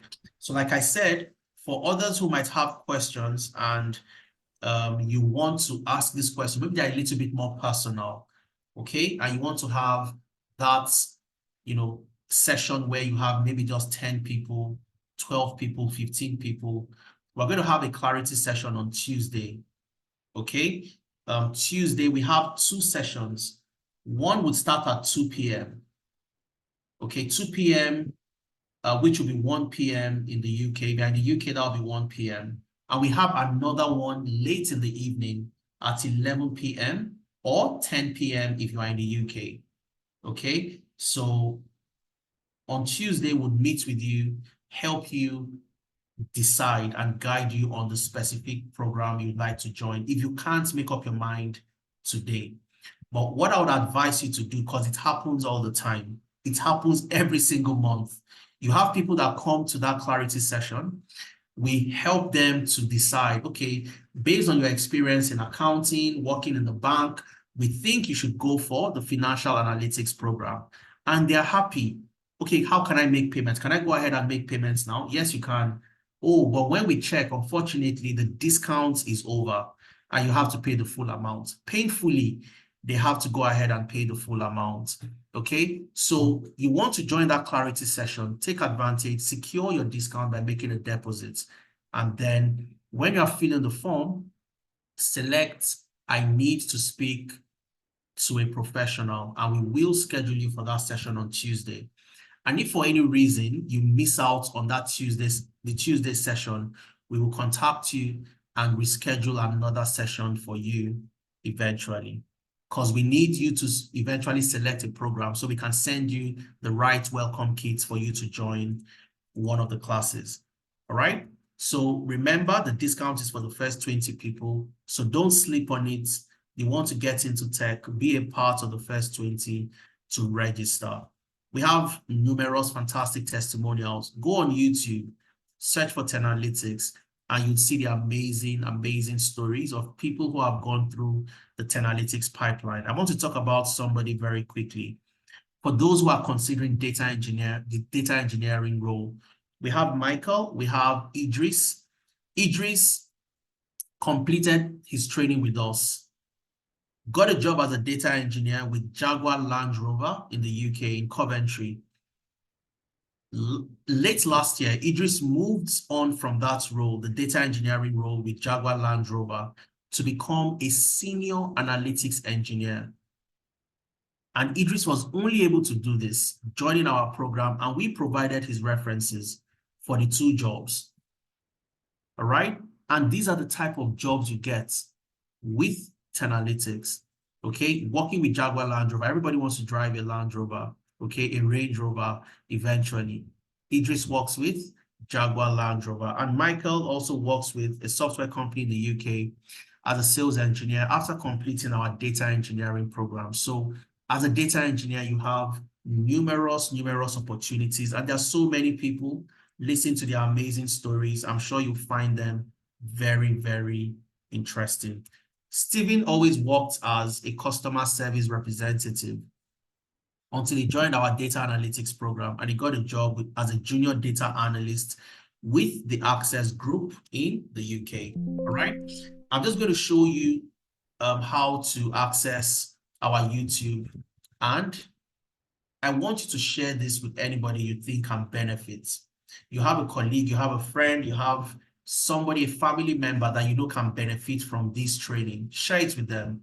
You will just be giving that person the opportunity of a lifetime. Okay, so what you want to do is to go on YouTube. Okay, go on YouTube, search for Tenalytics. Okay, search for Tenalytics. And once you search for Tenalytics, you'll see the Tenalytics page. Click on our Tenalytics logo. Of course, subscribe if you haven't subscribed. Go to the Tenalytics page. And what I want you to do is you'll see all the sessions we've had, similar sessions like the one we had today, practical sessions. Go to the testimonials. Click on testimonials. All right? And one by one, I need you to listen to these people's stories, okay? Listen to Lemuel. Lemuel, how joining the business analysis program transformed her life in 2023. Listen to what Lemuel had to say. Listen to Sade that got her first job in tech as a data scientist. Listen to Michael. Listen to Idris, who worked with Jaguar Land Rover. Listen to all the amazing professionals. Listen to Victor, whose first job was a people operations analyst after completing the HR analytics program, working from Lagos, Nigeria for a company in the US, working remotely, all right? Listen to Oluwatosin, who is a fraud analyst. Listen to all the amazing professionals. Benga, who after 2 years was unemployed, joined Tenalytics and was able to land a job, okay? So there are so many of them, so too many. Listen to Oluwatoyin, who works as a benefits analyst with the NHS. She got full visa sponsorship, and all the other fantastic people we have. And you get to see how they transitioned and how you can also make the same transition eventually. Follow us on Instagram, follow us on LinkedIn, go to LinkedIn, search Tenalytics, and see the amazing stuff our participants are also doing, so that when we have similar sessions like this, you can join for free, all right? But the goal is for you to get into tech. And we want to see you start on the 3rd of February, 2024, or if you are deferring to March, we'll be looking forward to having you start. Abimbola said, I've just made initial payment for HR analytics. Fantastic, Abimbola. All right, all you have to do is ensure that you upload your receipts. Like I showed you earlier, Abimbola, okay? Still on the same main stack page. Go to where you have upload your receipts and ensure that you fill the form. And that's all you need to do. Okay, brilliant. All right, so you will all receive the slides, you receive my slides, you receive the recordings to today's session. And I've had a wonderful Sunday evening with every single one of you. All right, like I said, share this with everybody you think can benefit. Share this with them. If you've made payments, fantastic, Kelechi. Ensure that when you haven't gotten the response, you will get the response most likely tomorrow. It's the weekend, Saturdays and Sundays, okay? So you don't have the guys in the accounting and finance team currently on seats. So by tomorrow, you will get the confirmation of your second payment. No worries at all. There is no issue about. Just ensure you have uploaded it, okay? Ensure you uploaded that by uploading your receipt, Kelechi, and there is nothing to worry about, okay? All right. Again, one more time, thank you very much, guys, for joining us from across the globe. I think Mutiu was joining us from one very distant, very far country. Good for you joining us from different regions, and that's the beauty of remote learning. And we look forward to you starting your journey into tech in 2024 with Tenalytics. And if you're not registering today, perhaps you start in August, you'd register in September. The best thing is for you to start early. But whenever you decide to get your journey started, the very first thing, the most difficult part is starting. But the moment you decide to start, remember that Tenalytics is your go-to place for anything tech. And I look forward to seeing you in class on the 3rd of February. Have an amazing, fantastic week ahead. And I would like to say cheers, everybody, and thank you once more for joining us today. Have a wonderful week, and bye.